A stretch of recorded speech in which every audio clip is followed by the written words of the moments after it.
बिस्मिल्लाहिर्रहमानिर्रहीम। अस्सलाम वालेकुम व्यूवर्स। वहाँ जी मेज़बान ताहिरा जो प्रोग्राम साण खणी मौजूद आहियां सुबह में राण सुबह जो टाइम है। ईअं कीअं थो थी सघे त स्टार्ट दुआउनि सां न कयां। नेक दुआऊं, नेक ख़्वाहिशूं, नेक तमन्नाऊं अव्हां जे लाइ हमेशह हूंदियूं आहिनि। ख़ुशि ऐं आबाद हुजो, अव्हां पंहिंजनि प्यारनि सां हुजो, घर भातियुनि सां हुजो ऐं अव्हां प्यार ऐं मुहबत वारी इख़्लाक़ वारी ज़िंदगी गुज़ारियो।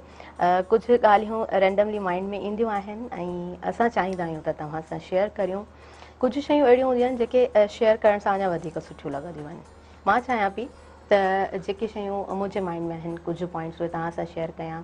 माना चङाई न हुजे त पंहिंजाइप जो अहसासु कीअं थो थी सघे, पंहिंजाइप न हुजे त रिश्तनि जो पंहिंजनि क्लोज़ जेके रिलेटिव्स हूंदा आहिनि उन्हनि जो अहसासु कीअं थो थी सघे, दोस्तनि जो अहसासु कीअं थो थी सघे। सो पंहिंजाइप तमामु ज़रूरी हूंदी आहे। अॼु आउं इहे ॻाल्हियूं इन जे लाइ करियां पई त प्रोग्राम में स्पॉन्सरशिप मौजूदु आहे कैडबरी डेयरी मिल्क वारनि जे तरफ़ खां। सो कैडबरी डेयरी मिल्क मुंहिंजे साम्हूं मौजूदु आहे ऐं आउं चाहियां पई त कैडबरी डेयरी मिल्क खाई करे पोइ प्रोग्राम जी आउं जेको आहे सो शुरूआति करियां। चवंदा आहिनि त अंदर की अच्छाई को बाहर छलकने दो, अंदर की अच्छाई को बाहर छलकने दो और कुछ अच्छा हो जाए, कुछ मीठा हो जाए। कैडबरी डेयरी मिल्क हर घर में ईंदो आहे। ॿारड़ा तमामु घणो लाइक कंदा आहिनि, पर ॿारड़नि जी आउं सिर्फ़ु ॻाल्हि न कंदमि, असां सभु लाइक कंदा आहियूं। अच्छा, हिकिड़ी ॻाल्हि इहा बि आहे त कैडबरी डेयरी मिल्क नए अंदाज़ में मौजूदु आहे ऐं स्पॉन्सरशिप तमामु घणी हले पई। उन खां अलावा माना जॾहिं गेस्ट बि ईंदा आहिनि न त असां चाहींदा आहियूं त कुझु सुठो हुजे, कुझु स्पेशल हुजे ऐं जॾहिं स्पेशल गेस्ट हुजनि त पोइ घणो कुझु स्पेशल करण जी दिलि बि चवंदी आहे। ॿी ॻाल्हि त कल्ह हिकिड़ो किताबु हुयो पेचरा ऐं पंध, उन में ईअं बयानु थियलु आहे त इंसानु जॾहिं शदीद तकलीफ़ में हूंदो आहे न त उनखे इन शइ जी ख़बर न पवंदी आहे त मुंहिंजे साम्हूं छा सही थिए पियो ऐं छा ग़लति थिए पियो। What I have to decide, उनखे ख़बर न पवंदी आहे छो त इंसान जी सिचुएशन उन टाइम ते अहिड़ी हूंदी आहे जो हू कुझु डिसाइड नाहे करे सघंदो। पोइ जेके पंहिंजा हूंदा आहिनि, जेके वेझड़ा हूंदा आहिनि, उन्हनि सां इंसानु शेयर बि करणु चाहींदो आहे। पर असांजे एनवायरमेंट जी मां ॻाल्हि कंदसि, जीअं सोसाइटी में पाण रहूं था, असां वटि थींदो ई आहे जॾहिं असां कुझु पंहिंजे घर भातियुनि सां बि शेयर करणु चाहींदा आहियूं त रेंडमली का अहिड़ी सिचुएशन क्रिएट थी वेंदी आहे जो असां उहे शयूं डिस्कस न आहियूं करे सघंदा। दोस्तनि सां डिस्कस करणु चाहींदा आहियूं पर साथियाणियूं संगतियाणियूं समटाइम्स ईअं थींदो आहे, कॾहिं कॾहिं ईअं थींदो आहे त एॾो हू बिज़ी हूंदियूं आहिनि पंहिंजे पंहिंजे स्केजुअल में जो इंसानु कुझु शेयर नाहे करे सघंदो। पोइ असांजे एनवायरमेंट में जेके क्राइम्स आहिनि उहे वधंदा आहिनि ऐं इंटरनेशनल रिपोर्ट्स चवनि थियूं त जेके क्राइम्स थियनि था उनखे डिस्कस न कयो वञे। का ख़ुदकुशी थिए थी, उनजो असल मक़सदु, उनजो असल कारण पब्लिक जे साम्हूं न ॿुधायो वञे, उनखे हाइड कयो वञे। हाणे हाइड छो कयो वञे, इन जो बि रीज़न असांखे डिफरेंट बुक्स में ॿुधायो वियो आहे ऐं स्पेशली साइकोलॉजी जे तरफ़ जेके स्टूडेंट्स हूंदा उहे इन ॻाल्हि सां इतफ़ाक़ कंदा हूंदा। इन जे लाइ मना कयो वेंदो आहे त असांजी सोसाइटी में इहे शयूं आम न थियनि ऐं मेंटली सेट रहणु तमामु घणो ज़रूरी हूंदो आहे। जिथे असां माना चाहींदा आहियूं न त असांजी फिज़िकल हेल्थ सुठी हुजे त मेंटल हेल्थ उते इंतिहाई ज़रूरी आहे। सो वेल व्यूवर्स, अॼु मेंटल हेल्थ जे हवाले सां त टॉपिक न आहे, पर हा असां एनवायरमेंट जे हवाले सां ज़रूरु प्रोग्राम में डिस्कस कंदासीं।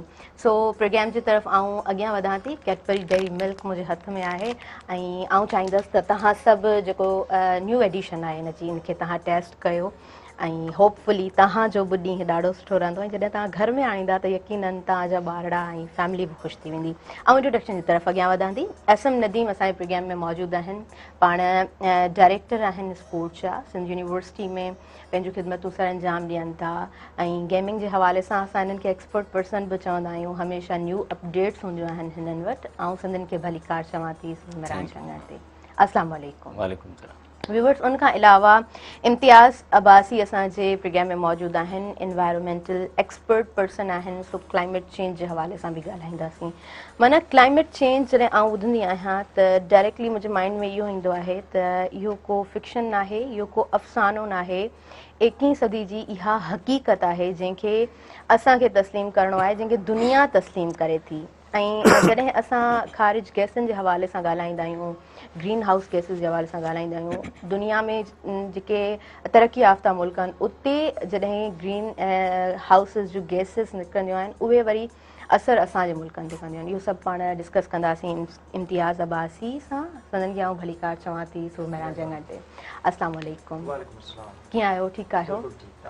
अल्हम्दुलिल्लाह आऊं बिल्कुलु ठीकु आहियां। इम्तियाज़ अॼु शुरूआति असां तव्हां खां कंदासीं। तव्हां ॿुधायो तव्हांजी मॉर्निंग कीअं हूंदी आहे?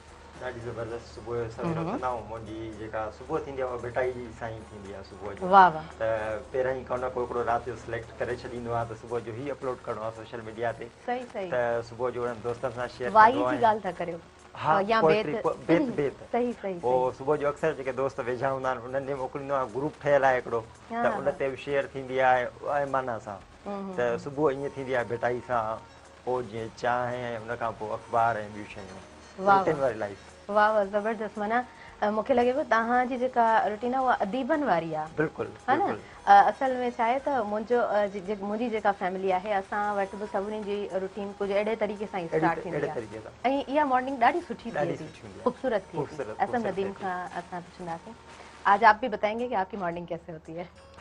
बस जैसे साईं ने जिक्र किया कि सुबह उठते हैं, सबसे पहले तो ये कि ऑफिस जाने की तैयारी कर रहे होते हैं, तो उसके बीच में जो है साथ साथ चीज़ें चल रही होती हैं। व्हाट्सएप पे मैसेजेस वगैरह गुड मॉर्निंग के या दुआ या कलमात जो होते हैं वो दोस्तों को भेजते हैं। जो रिसीव किए हुए होते हैं उनको जवाब दे रहे होते हैं।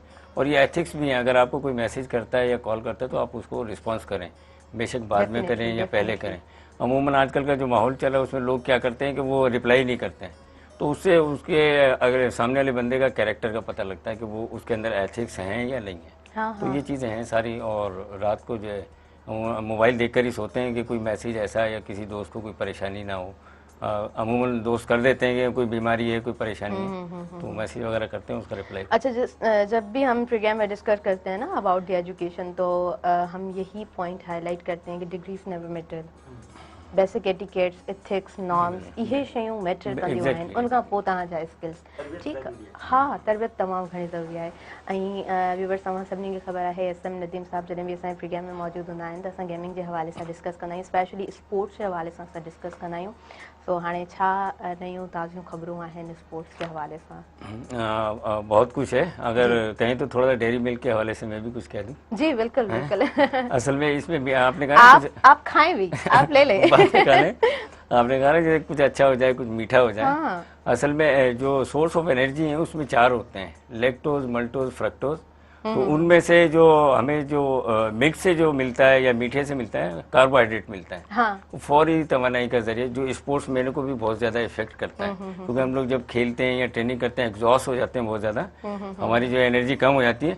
तो आजकल जो क्रिकेटर्स या फुटबॉलर जितने भी एथलीट्स हैं वो ज्यादातर डेयरी मिल्क का यूज करते हैं, क्योंकि ये फौरी तवानाई का जरिया है। इस वजह से तो मैंने कहा थोड़ा सा मैं भी बता दूं। न्यूट्रिशन के पॉइंट ऑफ व्यू से ये बहुत जरूरी है और हाइजेनिक है और बच्चों को सबको यूज करना चाहिए मेरे साथ। अच्छा, अब इस खुशी में आपको खाना पड़ेगा। अच्छा। आपको लेना पड़ेगा। जी आप लेंगे। और साथ साथ हमें बताइए स्पोर्ट्स के हवाले से।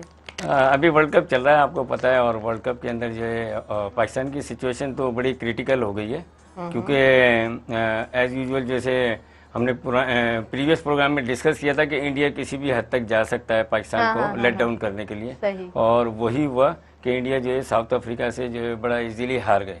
नहीं, हारने के लिए कोई सट्टेबाजी करना या कोई ऐसी कोई सिचुएशन क्रिएट करना कोई लाजमी नहीं है। सिर्फ क्या प्लेयर अपनी बॉडी लैंग्वेज चेंज कर लें, जो फोकस है वो थोड़ा सा कम कर दें तो ऑटोमेटिक हार जाते हैं। क्योंकि क्रिकेट जो है टोटल, जैसे आप कहती हैं, मेंटल हेल्थ, माइंड का गेम है टोटल। क्रिकेट फोकस और माइंड का गेम है। अब वो इंडियन की बॉडी लैंग्वेज उस मैच में साउथ अफ्रीका के ऐसी थी कि मुझे लग नहीं रहा था कि वो जीतने को जा रहे हैं, जिसकी वजह से क्या हुआ कि वो साउथ अफ्रीका जीत गया। और अब जो वो मकसद साउथ अफ्रीका और इंडिया, ये 2 टीमें ऐसी हैं जो टॉप पर आ रही हैं। और मजीद आज मैचेस हैं, पाकिस्तान का कल है, 2 मैचेस हैं, तो उससे और ज़्यादा जो है क्लियर हो जाएगा। तो दुआ कर सकते हैं पाकिस्तान के लिए कि पाकिस्तान कुछ जो ऐसा हो जाए कि इंडिया बाकी के मैचेस हार जाए। और पाकिस्तान का रन रेट का भी इशू है कि रन रेट जो है पाकिस्तान का वो इंडिया से कम है। हाँ, पाकिस्तान का है 0.7 और इंडिया का है 0.8। तो आज के मैचेस और जो आने वाले 2 मैचेस हैं वो डिसाइड कर देंगे कि पाकिस्तान कहाँ पर खड़ा है। और दूसरे पूल के अंदर जो है इंग्लैंड और न्यूजीलैंड वो टॉप पर हैं, और उनके साथ साथ ऑस्ट्रेलिया, मतलब वो पूल जो है अभी तक ओपन है। कोई भी टीम जो है वो एक टीम के अलावा, अफगानिस्तान के अलावा कोई भी टीम जो है वो ऊपर आ सकती है सेमीफाइनल के लिए। तो ये सिचुएशन मतलब एक्सपेक्ट असां पोइ बि सुठो करे सघूं था। जो बिल्कुल मेरे हिसाब में तो जो नज़र आ रहा है उसमें न्यूजीलैंड, इंग्लैंड वहाँ से क्वालिफाई करेंगे और यहाँ से साउथ अफ्रीका और इंडिया। और हमारी प्लेयर्स बीइंग ए पाकिस्तानी, वो पाकिस्तान टीम के साथ हैं, क्योंकि पाकिस्तान के अगर पाकिस्तान 2 मैच और जीता है तो टोटल 6 पॉइंट्स होते हैं। अगर इंडिया 1 मैच जीत जाता है तो उसके 6 ऑटोमेटिक हो जाए। फिर एक और मैच है तो उसके तमाम मैचेस जो है ईजी टीम्स हैं, और साउथ अफ्रीका को भी 2 में से 1 मैच जीतना है। तो ये सिचुएशन है। ज़बरदस्त। चलें जी। हाँ हाँ हाँ हाँ बिल्कुल, मतलब उहो ई न एक्सपेक्ट असां वरी बि सुठो कयूं ऐं जोश जज़्बो बि त एॾो हूंदो आहे पंहिंजे नौजवाननि में। असां तव्हांखे बि कैडबरी खाराईंदासीं, पर पाण पहिरीं एनवायरनमेंट जे हवाले सां ॻाल्हाईंदासीं। क्लाइमेट चेंज जे हवाले सां तव्हां छा चवंदो? जिथे दुनिया खे एक्सेप्ट करे पई, जिथे दुनिया जूं रिसर्चिस आहिनि, त ईंदड़ वक़्त में क्लाइमेट जी चेंज अञा वधंदी? जी हाणे ॻाल्हि इहा आहे त सभ खां पहिरियां त इहो त हिकिड़ो तव्हां ॾाढो सुठो शुरू कयो आहे जो सिंधी मीडिया ते हिन जी ॻाल्हि थिए थी। उर्दू मीडिया ते बि तमामु घटि आहे, अञा ताईं बि घटि आहे, पर हाणे कुझु न कुझु माण्हुनि खे क्लिक थियो आहे त इहा बि हिकिड़ी शइ आहे। पहिरियां त हिन ते त पहिरियां असां वटि आया मिलेनियम डेवलपमेंट गोल्स, उहे पूरा कोन थिया 2015-17 ताईं। उन खां पोइ हाणे सस्टेनेबल डेवलपमेंट गोल्स ते अची विया हूं। सभु इहे उनजे अंदरि ई आहिनि। त क्लाइमेट चेंज ऐं ॿियूं टियूं शयूं सभु ज़ीरो हंगर वग़ैरह सभु टोटल 17 ते उहो ॿधियलु आहे। उन्हनि जे लाइ तमामु घणी इहा क्लाइमेट चेंज आहे। पाकिस्तान जेको ठाहे पियो पंहिंजा ग्रीन हाउसिस जेके असांजा आहिनि, उन पाकिस्तान तमामु मथे आहे। 170 या 180 जे विच में उन्हनि जो नंबर आहे। त असां घणो नुक़सानु दुनिया खे न पिया ॾियूं, पर दुनिया जेको करे पई उन जो नुक़सानु असांखे 8 नंबर ते आहे। पाकिस्तान 8 नंबर ते आहे जिते इफेक्ट था थियूं असां क्लाइमेट चेंज जे ज़रिए। हाणे ताज़ो ॾिसो त केतिरा महीना बरसाति हली, सिंध बलूचिस्तान में बरसाति पई, उनखे असां मैनेज न करे सघियासीं, पाणी खे एतिरे तइदाद में पाणी आयो। इहे माहौलियाती तब्दीलियूं हुयूं। उनखां पोइ जॾहिं पाणी वॾी सिंध आयो बलूचिस्तान खे तबाह कंदे, त असांजो जेको सिस्टम हो उहो एतिरो क़ाबिल न हुआसीं, असां केपेबल न हुआसीं त उन पाणी खे कीअं मैनेज कजे। ऐं तव्हां ॾिठो त अधु सिंध सॼी माना उन में ज़मरे में अची वई ऐं मुख़्तलिफ़ जेके शहर हुआ उहे पाणी जे हेठि अची विया। ऐं असांखे तस्लीम करिणो पवंदो त इहे मौसमियाती तब्दीलियूं थींदियूं ऐं उन्हनि जा असर जेके आहिनि उहे तमामु घणा थींदा। ऐं उन में जेके सभ खां वधीक मुतासिर थिए थो उन में ॿार थो थिए, औरत थी थी, ऐं पोड़ो जेको मर्द आहे या औरत आहे, त उन्हनि ते तमामु घणा असर था पवनि। त इनखे असांखे क़बूल करिणो पवंदो ऐं अवेयरनेस पैदा करणी पवंदी इन्हनि शयुनि खां। त इहे शयूं तमामु घणियूं ज़रूरी आहिनि त असां माण्हुनि खे ॿुधायूं त इहा आहे छा, ऐं स्कूलनि ताईं वेंदे ॿारनि ताईं जीअं हू पंहिंजा बिहेवियर एटीट्यूड चेंज कंदा त मुस्तक़बिल सुठो थी पवंदो। अहिड़ा असां जेके आहिनि वण ॿूटा लॻायूं या इहे जेके शयूं थियनि थियूं। ग्रीनरी ते पाण ज़रूरु ॻाल्हाईंदासीं। ऑब्वियस ॻाल्हि आहे, पाण जॾहिं क्लाइमेट चेंज ते ॻाल्हायूं था त ग्रीनरी ते ॻाल्हाइणु असां इम्पॉर्टेंट सम्झूं था, बिकॉज़ इहे ई शयूं हिक ॿिए सां कनेक्टेड आहिनि, इंटरलिंक्ड आहिनि। व्यूअर्स, वक़्तु हिन महिल साहीअ जो थी वियो आहे, सो असां ब्रेक जी तरफ़ वधूं पिया। वरी जल्दी सां हाज़िर थियूं था अव्हां जे पंहिंजे प्रोग्राम सुबह मेहरान में।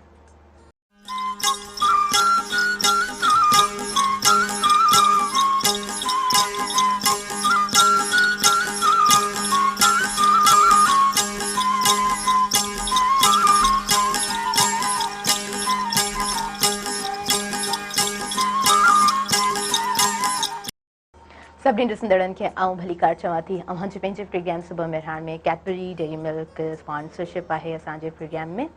ऐं व्यूअर्स, असांजो अंगण अव्हांखे बि हमेशह वेलकम चवंदो आहे। Programme on the television live हले पियो ऐं प्रोग्राम गॾो गॾु फेसबुक ते बि हली रहियो आहे, सो तव्हां उते बि असांखे ॾिसंदा आहियो। ऐं हिकिड़ी सुठी ॻाल्हि प्रोग्राम जी इहा बि हूंदी आहे त स्क्रीन ते नंबर हली रहियो हूंदो आहे। हिकु दफ़ो आऊं अनाउंस कंदी हलां थी 022-210-2855। तव्हां इहो डायल करे सघो था, असांजे प्रोग्राम में अव्हां शामिलु थी सघो था। तव्हांजो असां फ़ोन कॉल्स रिसीव कंदासीं। ऐं अॼु तव्हांखे असां सां सुठियूं सुठियूं ॻाल्हियूं करणियूं आहिनि। ऐं उहे असांजा भाइर, उहे भेनरूं जेके पंहिंजे घरनि में हाणे मौजूदु आहिनि। माना पहिरीं स्टार्ट जॾहिं प्रोग्राम कंदी हुयसि न, डिज़ास्टर वारी घणी सिचुएशन हुई जॾहिं, त मां ईअं कोन चवंदी हुयसि त तव्हां सभु पंहिंजे घरनि में मौजूदु हूंदव, तव्हां असांखे ॾिसी रहिया हूंदव। हक़ीक़त में उहा इलाही पेनफुल सिचुएशन हूंदी हुई, माना इलाही हेवी हार्ट हूंदी मुंहिंजी बि। मां कीअं जेको आहे सो प्रोग्राम खे शुरू कयां, कहिड़े तरीक़े सां, कहिड़े अंदाज़ सां प्रोग्राम खे हिकिड़ो नओं रुख ॾियूं। पर ख़ैर ठीकु आहे, 2-3 महीना असांजा जेके आहिनि से गुज़री विया। हाणे सुठी ॻाल्हि इहा आहे या गुड साइन आहे त माण्हू पंहिंजे घरनि में मोटनि पिया ऐं ज़िंदगी जी नई शुरूआति कनि पिया, ज़िंदगी जो जेको सर्किल आहे उनखे स्टार्ट कनि पिया। त तव्हांखे अॼु असां सां सुठियूं सुठियूं ॻाल्हियूं करणियूं आहिनि, छो त असांजे प्रोग्राम में अॼु डेयरी मिल्क बि मौजूदु आहे ऐं जॾहिं मिठाण असां वटि मौजूदु आहे त तव्हां सां बि मिठियूं ॻाल्हियूं असां शेयर कंदासीं ऐं तव्हां जूं मिठियूं मिठियूं ॻाल्हियूं असां ॿुधंदासीं। व्यूअर्स, ऐं मूंखे ॿुधाईंदी हलां त SM नदीम असांजे प्रोग्राम में मौजूदु आहिनि ऐं पाण गेमिंग एक्सपर्ट पर्सन आहिनि, हमेशह असांजे प्रोग्राम में सुठियूं ॻाल्हियूं जोड़ींदा आहिनि। ऐं उनखां अलावा इम्तियाज़ अब्बासी असांजे प्रोग्राम में मौजूदु आहिनि, एनवायरमेंटल एक्सपर्ट पर्सन आहिनि। त सो उन हवाले सां ई असांजी गुफ़्तगू हले पई। सो असां जेकॾहिं एनवायरमेंट जे हवाले सां ॻाल्हायूं पिया त असां ॻाल्हि छॾी हुई like clean and green Pakistan. हा, जी जी, हा। सो ग्रीनरी जे हवाले सां बि तव्हां ऐड कजो। हा, त हाणे असां वटि इहे तमामु ॾिसो त खोट आहे, छो त अवेयरनेस असां वटि आहे ई कोन्हे क्लाइमेट चेंज जे हवाले सां या एनवायरमेंट वरी अची थो वञे पॉल्यूशन जे पासे, क्लाइमेट वरी थोरो डिफरेंट आहे हुन खां। त हीअ जेके ग्रीन हाउसिस जूं गैसूं आहिनि, इन असां मुतासिर त दुनिया खे घणो न पिया कयूं, पर असां ख़ुदि मुतासिर थियूं पिया हुन खां। त इन जी असांखे अवेयरनेस तमामु घणी हुजणु घुरिजे ऐं ख़ासि करे स्कूलनि में ॿारनि खे ॾिसो हाणे एॾे क़िस्म जी तबाही थी वई, तव्हांजो सॼो मथां कंबर, वारह, तव्हांजो नसीराबाद, मेहड़, खैरपुर नाथन शाह सभ खां वधीक जेको आहे उहो मुतासिर थियो, पूरो तालको मुतासिर थियो, लखनि जी तइदाद में उतां माण्हू निकिता, उन्हनि जा घर सभु तबाह थी विया। ऐं ॾिसी आयो आहियां पाण, छो त मुंहिंजो तालुको खैरपुर नाथन शाह सां आहे। त मुकमल तौर ते हाणे जेकॾहिं जेकॾहिं असां अॼु जेकॾहिं उन ते कमु न कयोसीं त मुमकिन आहे त ईंदड़ जेका तबाही अचे उहा तमामु घणी अचे ऐं उहा असांजे वस खां घणी हूंदी त असां उनखे संभाले कोन सघंदासीं। एतिरा ई जेके तब्दीलियूं अचनि पियूं मौसम में, उहे तमामु घणियूं तेज़ आहिनि ऐं असांखे उनखां वधीक तेज़ थियणो पवंदो त जीअं असां बहितर पंहिंजी जेका असांजो एनवायरमेंट आहे, असांजे जेके माण्हू आहिनि, उन्हनि खे कीअं असां सही तरीक़े सां बचाए सघूं था ऐं उन्हनि खे कीअं असां सही, जीअं असां सस्टेनेबल डेवलपमेंट गोल्स जी ॻाल्हि कयूं था त माना उन्हनि खे असां सस्टेनेबल उन्हनि जी रिहाइश बि था कयूं, उन्हनि जी एजुकेशन, उन्हनि जी सभु। हींअर तव्हां ॾिसो त बरसाति में असांजा 2 महीना स्कूल बंदि हुआ, उन खां पोइ वरी असां वटि ॿोॾि अची वई, 2 महीना मुकमल थी विया, त 4 महीननि खां असांजा स्कूल बंदि। खैरपुर नाथन शाह जा प्राइवेट स्कूल कल्ह खुलिया आहिनि, जे बि तमामु चंद खुलिया आहिनि, उनखां पोइ सरकारी स्कूल अञा ताईं बंदि आहिनि, छो त हुन में मुतासिर माण्हू वेठा आहिनि। त हिकिड़ो पूरो एजुकेशन वारे पासे खां बि असां पोइ हिते पिया वञूं, इकानमी असांजी मुकमल तौर ते तबाह थी वई आहे, उहो थिए पियो। हाणे इहे सभु माहौलियाती तब्दीलियुनि जा असर आहिनि। त इहा ॻाल्हि ऐं पहिरियां बि थोरो तव्हां एड बि कंदो हलां, मुंहिंजो तालुको मास कम्युनिकेशन सां मुंहिंजी उहा थियल हुई। त 2017 में मूं हुनखे टच कयो, काछे वारी पार्टी खे, क्लाइमेट चेंज एंड पावर्टी खे मूं 2017 में खयो।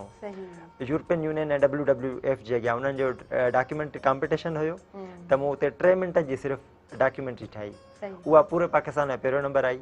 उन टाइम ते 2017 में ॻाल्हि कईसीं त इहो थींदो, पोइ ॾिसो त केॾी तबाही थी, 5 साल थिया आहिनि उनखे घटि में घटि। त असां जेकॾहिं पहिरियां तयारियूं कयूं हा त इहा सूरत हाल न हुजे हा, कोन्हनि के, सही ॻाल्हि आहे तव्हांजी। उन खां पोइ साॻे ई इलाइक़े खे, पूरी सिंध खे मूं खयो, Hisar foundation 3rd international water conference हुई कराची में, उन में मूं आर्टिकल लिखियो जेको सॼे पाकिस्तान में पहिरियों नंबर आयो, पाणी जे हवाले सां। त पाणी जी केतिरी खोट आहे, ॾुकार थिए थो, जॾहिं त असां वटि पीअण लाइ हिकिड़ी लप पाणी जी कोन्हे का।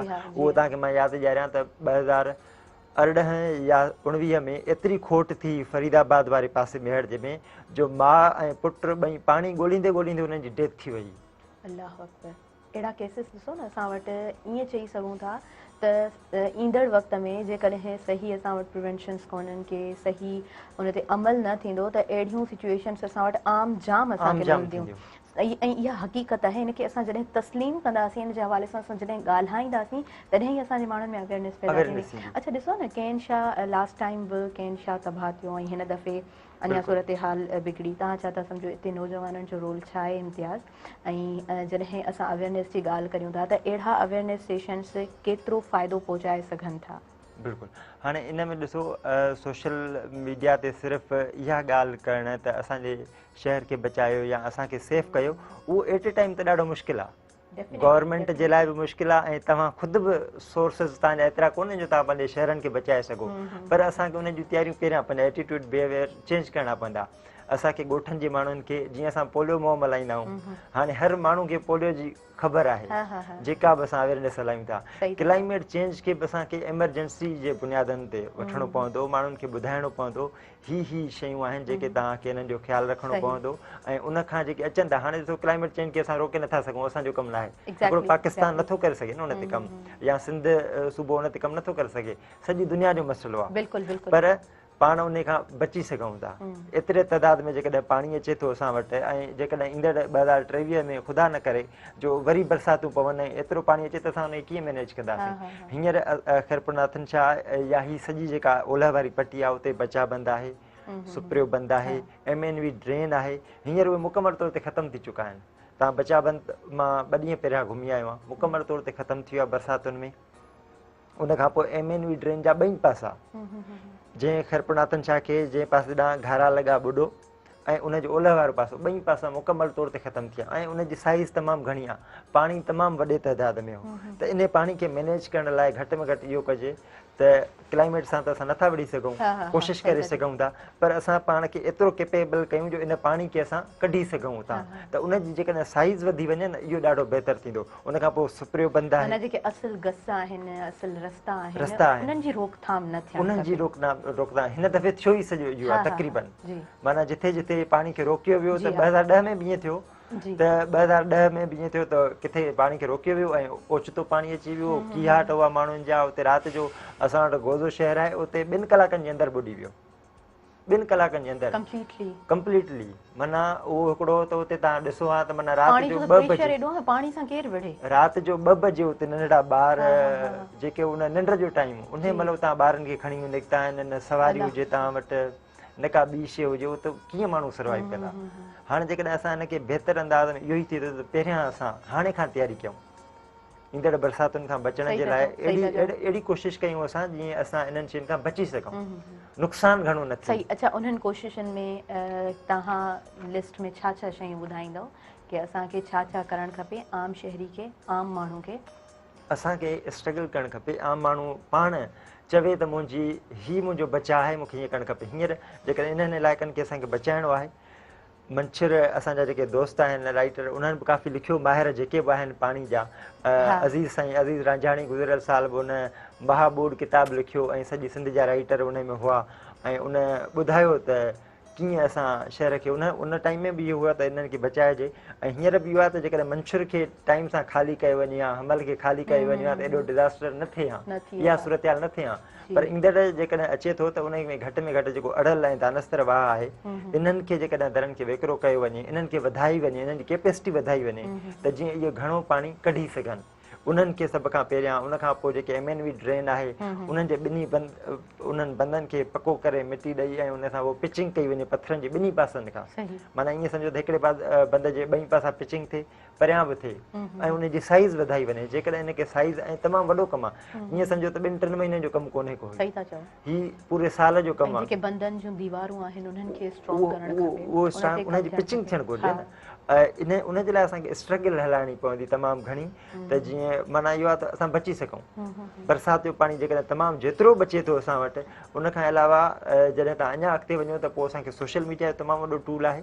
असां जीअं हींअर बि को बि इशू थिए थो सिंध में, त असां बाइकात उन ते गॾु थी बीहूं था। इहा तमामु वॾी ॻाल्हि आहे सोशल मीडिया जी, त नओं दौरु आहे त तव्हां बाइकात ते असांजा जेके माण्हू आहिनि उहे बीहनि था। उन जे लाइ बि असांखे ट्रेंड हिकिड़ो हलाइणु घुरिजे त असांजे बंदनि खे पको कयो ऐं असांजे माण्हुनि खे बचायो। छो त हिन दफ़े ख़ैरपुरनाथन शाह में तक़रीबन तव्हां ॾिठो त 40 खां 45 माण्हू सिर्फ़ु बोड जे पाणी में उन्हनि जी डेथ थी वई, ऐं वरी बाहि वारो वाक़ियो अलॻि थियो मथियां, जॾहिं माण्हू पंहिंजे 2 इंतिहाई वॾा सान्या हुआ ख़ैरपुरनाथन शाह जे माण्हुनि जे तमामु। ऐं वरी जॾहिं तव्हां अहिड़े क़िस्म जा वाक़िया थियनि था ऐं तव्हां वटि दफ़नाइण जी जाइ बि न हुजे। अल्लाहु अकबर, सही था चओ, ॾाढो कर्ब मां, ॾाढो अज़ियत मां असांजा माण्हू। हींअर बि कल्ह टियों ॾींहुं बि असांजो दोस्त हो, हुनजी घर में डेथ थी वई, दफ़नाइण लाइ जाइ कोन हुई, क़ब्रिस्तान अञा ताईं पाणी हेठि आहिनि। त इन सूरत हाल खां बचण लाइ घटि में घटि असांजो नौजवान जेको आहे उहो सोचे त असां पाण खे कीअं बहितर, उहो पंहिंजो रोल सम्झे बि थो, उनखे सिर्फ़ु असांखे प्ले करिणो आहे। त असां सम्झूं था असां सां छा पियो थिए, पर इहो आहे जो असां पंहिंजो सही किरदारु जेकॾहिं अदा कंदासीं त मुंहिंजो इहो आहे त असां बची सघूं था। यकीनन असां बची सघूं था। जॾहिं चवंदा आहिनि न त हिकिड़ो अकेलो हूंदो आहे, 2 त 12, बस इहो मिसाल आहे। मिली करे असांखे कमु करिणो पवंदो, मिली करे आवाज़ उथारणो पवंदो। ऐं असां वटि त मेहड़ जो एग्ज़ाम्पल बि मौजूदु आहे। मेहड़ जो एग्ज़ाम्पल मौजूदु आहे। कहिड़ो माना बहितरीनु तरीक़े सां मेहड़ वारनि जो जोही वारनि बि कोशिशि कई दोस्तनि। जोही वारनि बि कोशिशि कई, पर हाईलाइटेड जेके असां वटि न्यूज़ में हलियो मेहड़ वारनि जे हवाले सां, त इहो माना मां चवंदी आहियां इहो सिर्फ़ु हिननि सिंध जे लाइ न, पाकिस्तान जे लाइ न, पर पूरी दुनिया में मिसाल काइमु त ॻोठ ईअं बि बचाइबा आहिनि। सो इहो नौजवाननि जो बि हिते किरदारु आहे। ॾिसो इम्तियाज़ असां वटि समटाइम्स ईअं थींदो आहे, but not sometimes, most probably social media हुजे या आम असांजी गुफ़्तगू हुजे, उनमें ब्लेमिंग घणी हूंदी आहे। हुकूमत ईअं नथी करे, हुकूमत ईअं नथी करे।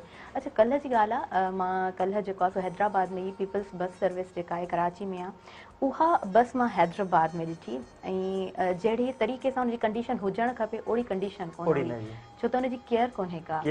ऐं आस पास जा सिर्फ़ु मां बि थोरो हैरानी सां ॾिसां पई त हा भई असां जे हैदराबाद में जेको आहे सो एॾी सुठी सर्विस स्टार्ट थी आहे, छा आहे, पर ख़बर पई त स्टार्ट कोन थी आहे। ऐं जेको आहे सो बस मतिलबु असांखे ॾिसण जे लाइ मिली। उतां जा जेके माण्हू हुया उहे बि थोरो हैरत सां ॾिसनि पिया गुज़रंदे। असां वटि जेकॾहिं अहिड़ी का मुहिम हले थी त उनखे हिकिड़ो त असांखे सम्झणु खपे। ऐं ॿी ॻाल्हि, मतिलबु असां नौजवान त चाहींदा आहियूं न त असां वटि जेको आहे सो हिकिड़ो त ईंदा वेंदा आहियूं, आम असां वटि का सही सवारी कोन्हे का, सवारी जा असां वटि मसइला आहिनि, त इहो माना मुमकिन आहे त असां वटि इहो जेको आहे सो सॼो सिस्टम शुरू थिए। पर मुंहिंजो चवण जो मक़सदु एतिरो, असांखे जेका मिलंदी आहे न शइ का माना हुकूमत जे तरफ़ खां, पोइ सम्झंदा आहियूं बसि असांजी ज़ाती शइ आहे, जीअं तीअं बसि असां हुनखे इस्तेमालु कंदा आहियूं, हुनजी केयर कोन कंदा आहियूं। ऐं इन्हनि जेके बसनि जा शीशा आहिनि न उहे खुलंदा न आहिनि, बंदि ई हूंदा आहिनि।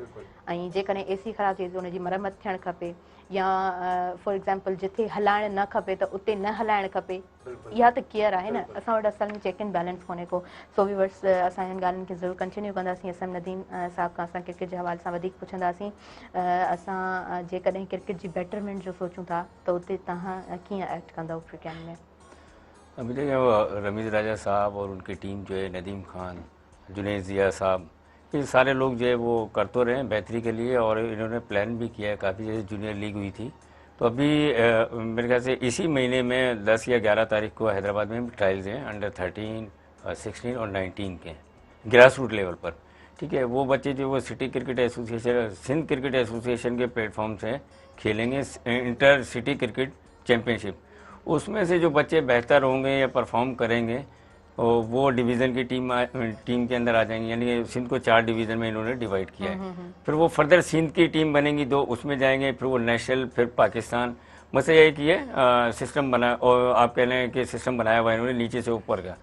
अब उसमें जो असल इशू क्या है, असल इशू ये है कि आप जो है वो जो कोचेज़ लगाते हैं, ट्रेनर्स हैं या मेंटोर्स जो हैं, वो किस लेवल के लगाते हैं बच्चों के साथ। असल तो हमें जो इम्प्रूवमेंट लानी है अपने ग्रास रूट लेवल पर लेकर आनी है। तो देखिए पहले भी जो है वो मैं डिस्कस किया था मैंने कि जो बच्चा होता है उसकी हर चीज़ नरम होती है, चाहे उसकी बोन्स हों, उसके मसल्स हो, उसके अंदर ज़्यादा गुंजाइश होती है बनिस्बत एडल्ट के।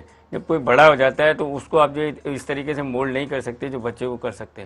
तो पीसीबी को, रमीज़ राजा साहब को मैं मेहरान टीवी के तवज्जो से भी ये कहूँगा कि भैया आप बच्चों के ऊपर फोकस करें, जो 13 के, 16 के, 19 के, उनके ऊपर बेहतरीन और हाईली क्वालिफाइड जो है वो लोग जो है वो लगाए जाएँ, ताकि वो आगे जाके पाकिस्तान को सर्व करें।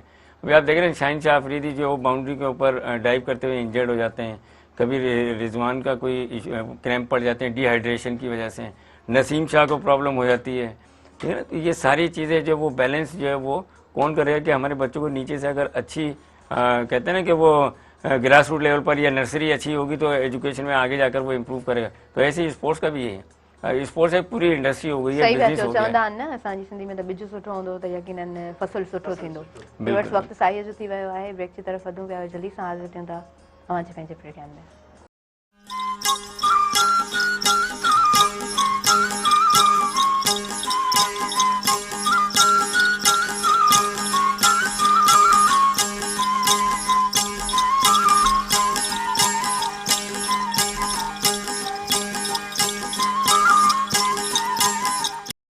वेलकम बैक नाज़रीन। सभिनी ॾिसंदड़नि खे आउं भलीकार चवां थी।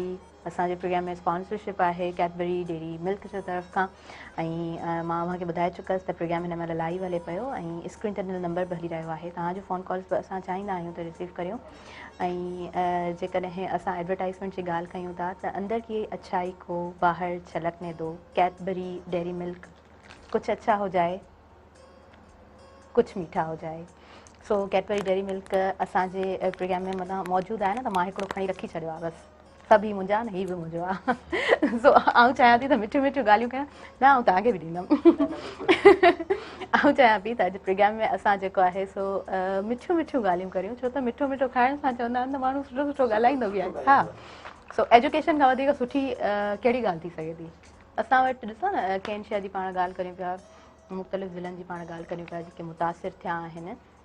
ऐं अच्छा हिकिड़ी ॻाल्हि ॿी त हारियुनि जे हवाले सां बि माना हिकिड़ी सुठी मुहिम हलाई वई आहे। 1800 अरब जेको आहे सो उन्हनि खे अॻियां हली करे उन्हनि खे जेको आहे सो फ़ाइदो मिलंदो। ऐं ॿी ॻाल्हि त जिन माण्हुनि जा घर डिस्ट्रॉय थिया आहिनि उनखे बि 50,000 जी फर्स्ट जेका आहे सा क़िस्त मिलंदी। इहा बि बेटरमेंट आहे, सुठी ॻाल्हि आहे। पर एजुकेशन जे हवाले ऐलान कयो आहे। हा हा हा 18 लाख रुपया। बिजली में भी सब्सिडी शायद। हा हा हा। ऐं उनखां अलावा असां जेका ॻाल्हि करियूं पिया त जेके स्टूडेंट्स मतिलबु यूनिवर्सिटीज़ में आहिनि, जेके फीसिस न पिया भरे सघनि, त उन्हनि जो ॿियो न त हिकिड़े सेमेस्टर जी हिकिड़े ईयर जी फीस बि माफ़ु कई वञे। इहो मतिलबु चवणु असां पंहिंजो फ़र्ज़ु सम्झूं था। ईअं थिए त वधीक बहितर आहे, छो त काफ़ी अहिड़ा ॿारड़ा बि आहिनि, स्टूडेंट्स अहिड़ा आहिनि जेके फीस नथा भरे सघनि। ज़ाहिरी ॻाल्हि आहे, अहिड़ा हालात थी विया आहिनि त हू न चाहे करे बि उनखे स्टॉप करण जो सोचनि पिया। एजुकेशन जी बेटरमेंट जे हवाले सां तव्हां छा चवंदव? एजुकेशन जा हाल तव्हांखे असां तव्हां खां परे कोन्हनि की त उन्हनि जी कंडीशन छा आहे। ऐं 4 महीननि खां जेकॾहिं असांजा स्कूल वर्किंग डेज़ में बि बंदि हुजनि, त जॾहिं ॿार स्कूलनि जो टाइम हुजे ऐं स्कूल बंदि हुजनि, उहो ॿारु अॻिते हली छा थो करे सघे। त एजुकेशन खे बहितर करण जे लाइ पाण जेकॾहिं हीअं साईं सरदार शाह साहिबु आहे, उहे कोशिशि कनि पिया, साईं अली अकबर लगारी साहिबु कोशिशि कनि पिया त उन्हनि खे बहितर करे। अॼुकल्ह जेके PhD सॼी सिंध में जेके उस्ताद थिया आहिनि, JST, ॾाढा यंग टैलेंट आहे उहो, साईं उन्हनि में ॾाढी सुठी असांखे उमेदु आहे। त जेको पहिरियों हिकिड़ो दौर हो, उहे माण्हू 80s 90s जा हुआ उन में, पर हींअर जेको असां वटि हिननि में घणो तइदाद अथव मेरान यूनिवर्सिटी जे ॿारनि जो। त माना सभ खां जेके वधीक PhD JST जेके उनखां पहिरियां थिया IBA जे ज़रिए इंजीनियर्स आहिनि। त हाणे अॻियां जेका प्रोडक्ट असांजी हूंदी उहा बि तमामु ज़बरदस्त हूंदी। त हीअ जेके असां वटि जेतिरी तइदाद में थिया आहिनि, सॼी सिंध में थिया आहिनि। त इहे जेकॾहिं असांजो नौजवान रोल ज़बरदस्त पंहिंजो किरदारु अदा कंदा, त यकीननि सिंध जो जेको मुस्तक़बिल आहे उहो जीअं असां चवंदा आहियूं त सुठो। तव्हां सही पिया चयो त जीअं रोशन ॾीओ हूंदो आहे न, बिल्कुलु ईअं, बसि ईअं ई असांखे उहा लाट वठी हलणी आहे। ऐं उहा ई ॻाल्हि त ॿिज सुठा हूंदा त फ़सुलु सुठो थींदो।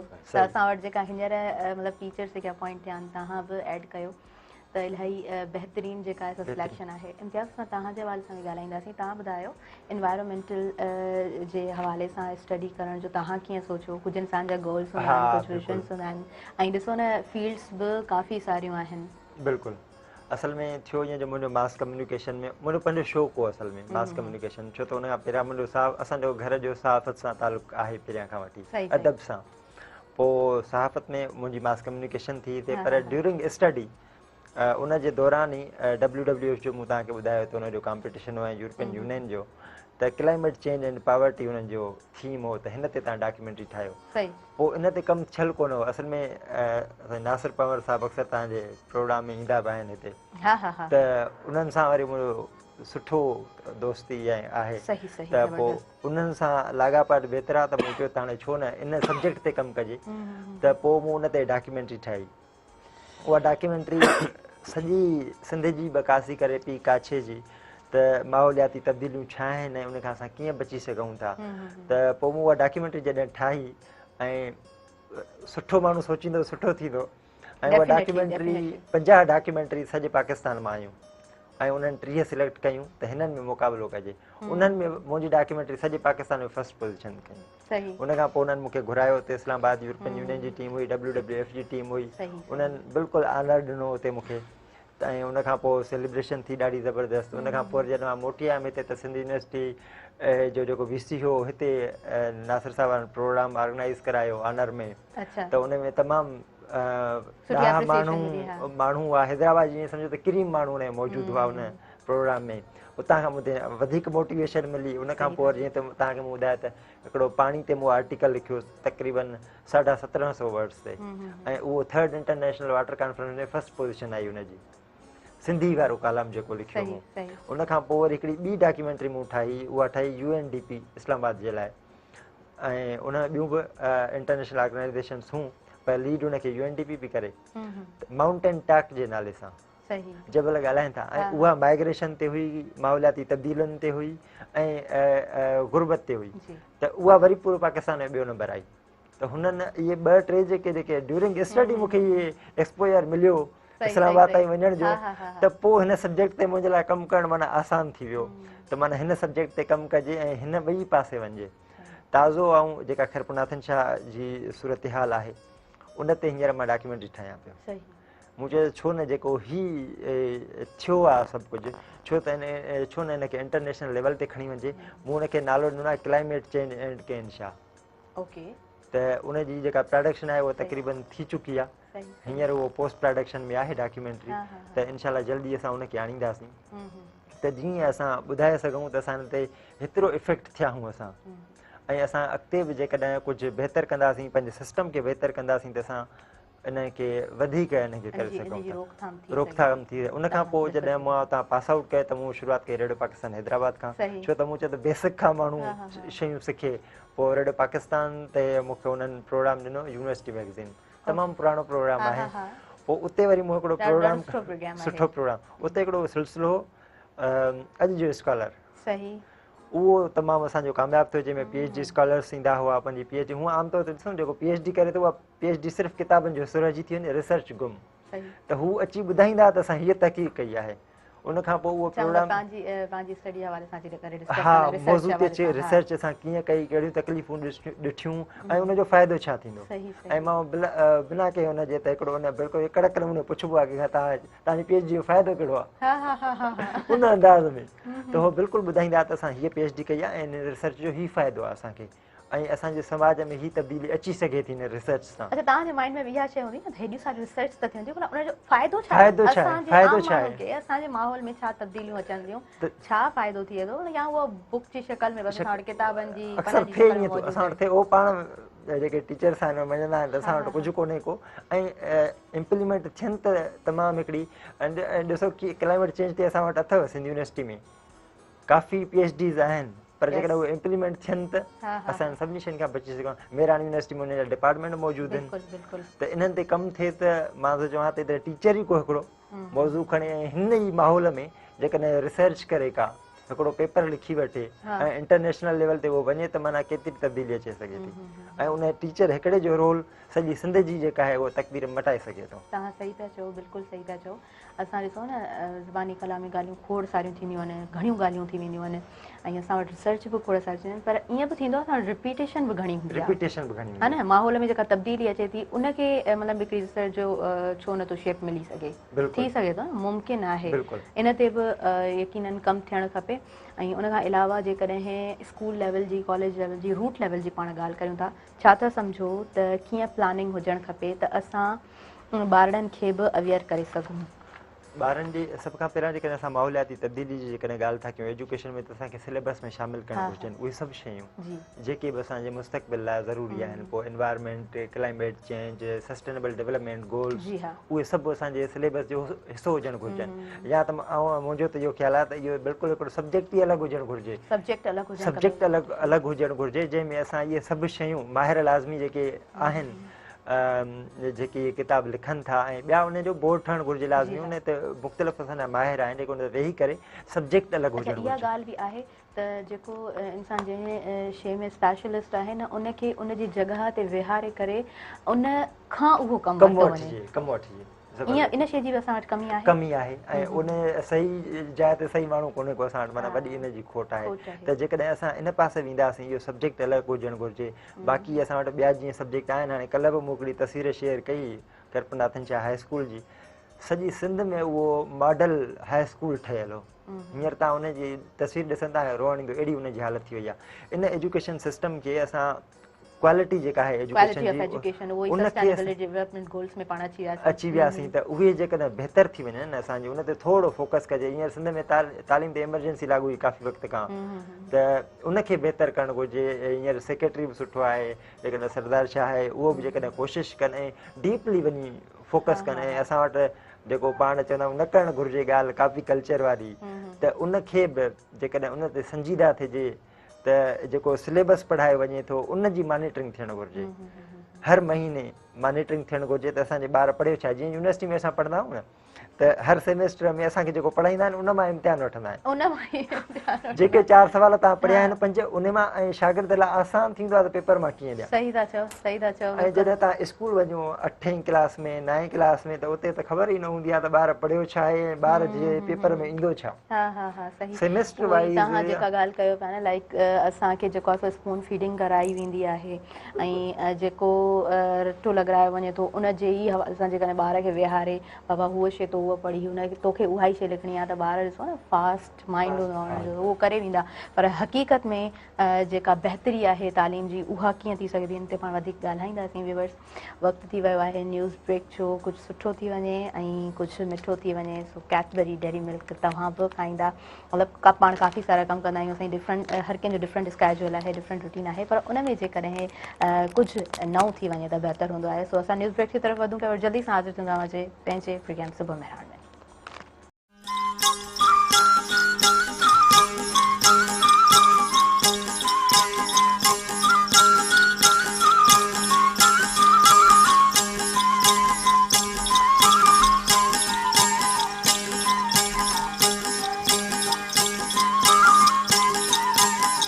वेलकम बैक नाज़रीन। सभिनी ॾिसंदड़नि खे आऊं भली कार चवां थी अचे पंहिंजे प्रोग्राम सुबुह मेहरान में।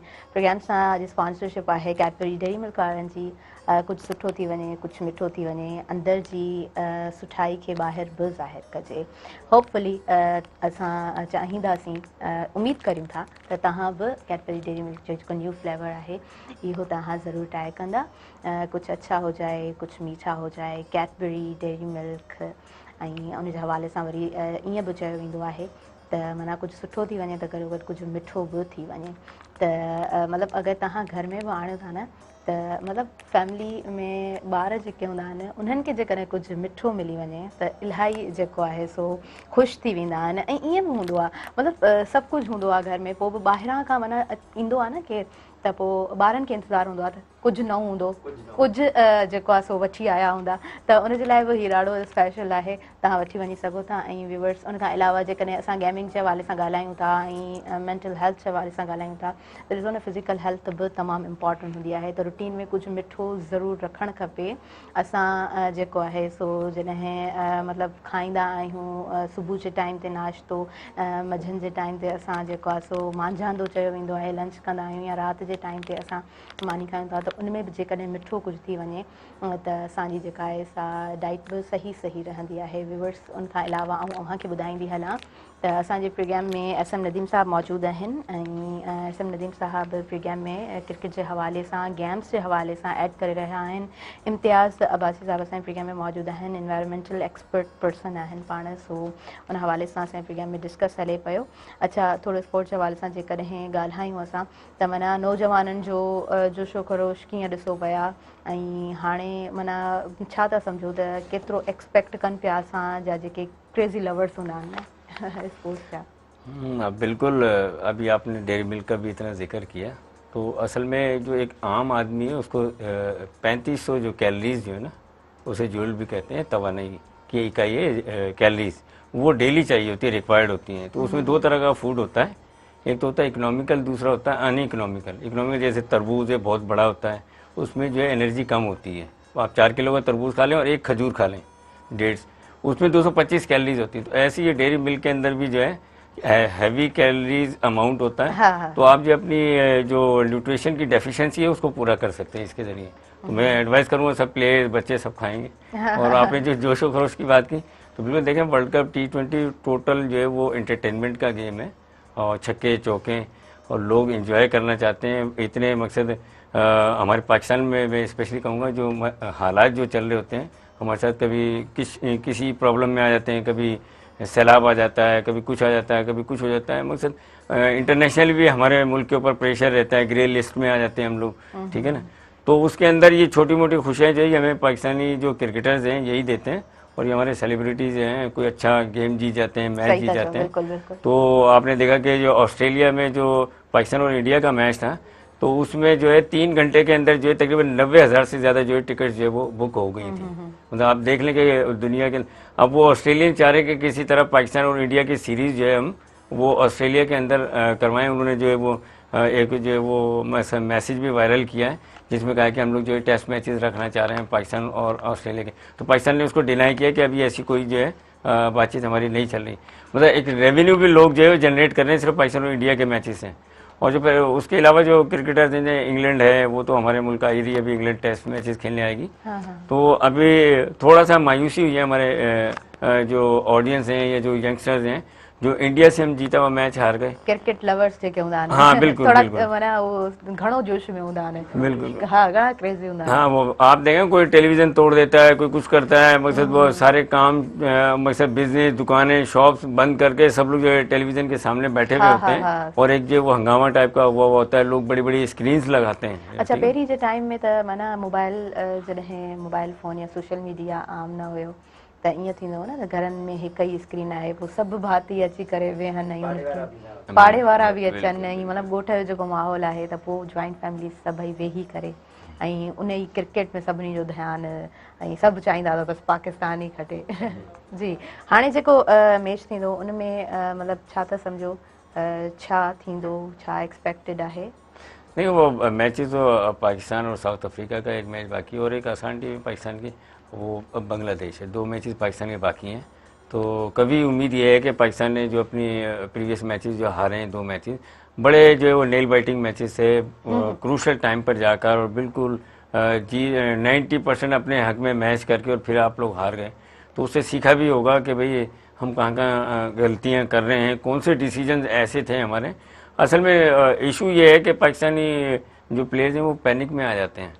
कोई भी ऐसी सिचुएशन क्रिएट होती है, चाहे वो इंडिया के अगेंस्ट हो, जिम्बाब्वे के भी अगेंस्ट, आखिरी बॉल पर 2 रन चाहिए थे और आखिरी ओवर में 8 या 9 रन चाहिए थे। तो इतना कोई मुश्किल टारगेट नहीं था, ठीक है ना, कि पाकिस्तान वो मैचेस हार जाता। तो ये 2 मैचेस अगर पाकिस्तान जीता है तो भी जो है दूसरी टीमों ने हारना है, तो पाकिस्तान क्वालिफाई करने की चांसेस हैं। इंडिया हार जाए या साउथ अफ्रीका अपने दोनों मैचेस हार जाए या इंडिया दोनों मैचेस हार जाए और पाकिस्तान दोनों मैचेस जीते, ठीक है ना। तो साउथ अफ्रीका का एक मैच तो पाकिस्तान से, एक जो है वो उससे बांग्लादेश से, अगर वो उनसे हार जाता है तो फिर जाके जो है वो पाकिस्तान के कुछ चांसेस बनते हैं सेमीफाइनल के क्वालिफाई करने। हालांकि वर्ल्ड कप से पहले पाकिस्तान ने न्यूजीलैंड का दौरा किया था, वहाँ पे ट्राई सीरीज भी पाकिस्तान ने जीती और पाकिस्तान हॉट फेवरेट था। अब वो ऑस्ट्रेलियन पिचेस पर जाकर थोड़ा सा, ये तो पिचेस जो है वहाँ पे जो है वो क्रिकेट की टर्मिनोलॉजी में कहते हैं ट्रिगर मूवमेंट, यानी कि हमारे प्लेयर जो है इनिशियल बॉल जब डिलीवर होता है इनिशियल मूवमेंट करते हैं, तो वो थोड़ा सा प्रॉब्लम आ रही है कि हमारे प्लेयर मूवमेंट कर जाते हैं, वो बॉल जो है वो बाउंस होता है। तो इनको थोड़ा सा स्टे करके खेलना चाहिए और थोड़ा सा वेट करके खेलें बॉल को। तो इंशाल्लाह जो पाकिस्तान, अब ये सालों की चीज़ है कि आपकी जो हैबिट बनी हुई है वो एक दिन में दूर नहीं होती है या 10 दिन के अंदर। इसके लिए आपको वर्क करना पड़ता है, कोचेज़ को वर्क करना पड़ता है, तो फिर उसके बाद जाके ये चीज़ें चेंज होती हैं। तो ये इश्यूज हैं और बस दुआ ही कर सकते हैं, मैं ये कहूँगा।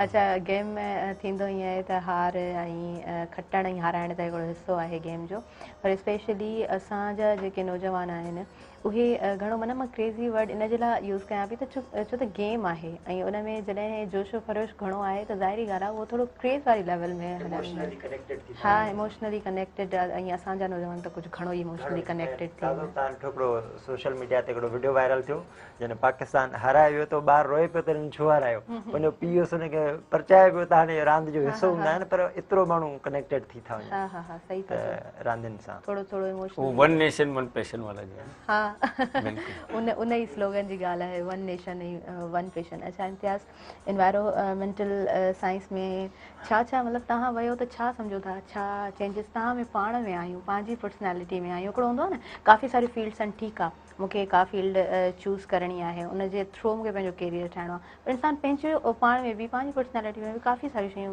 चेंज फील कंदो आहे।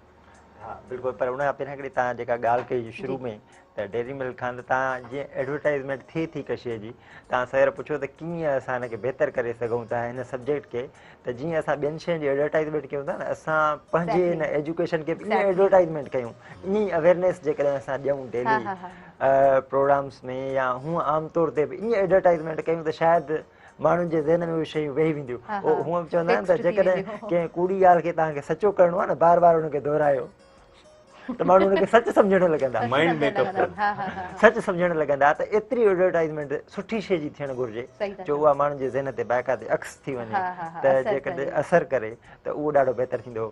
त तब्दीलियूं यकीनन जॾहिं तव्हां हिकु अहिड़े सब्जेक्ट ते कमु करणु वञो था ऐं जिते तव्हां ॾिसो था त अञा असां मार्केट में उन ते कमी कोन्हे को, हींअर बि जेकॾहिं जेके ॿिया इदारा आहिनि इंटरनेशनल उहे डॉक्यूमेंट्रीज़ ते या एनवायरमेंट ते कमु कनि पिया, अमर गोल्डो आहे उहो एनवायरमेंट ते कमु सहाफ़ी आहे असांजो, उहो तमामु मोस्ट सीनियर आहे असां वटि, उहो कमु करे पियो ऐं तमामु घटि माण्हू नासिर पवंदा पाकिस्तान में माना तमामु घटि माण्हुनि में शामिलु थियो त आङुरियुनि ते ॻणण जेतिरा।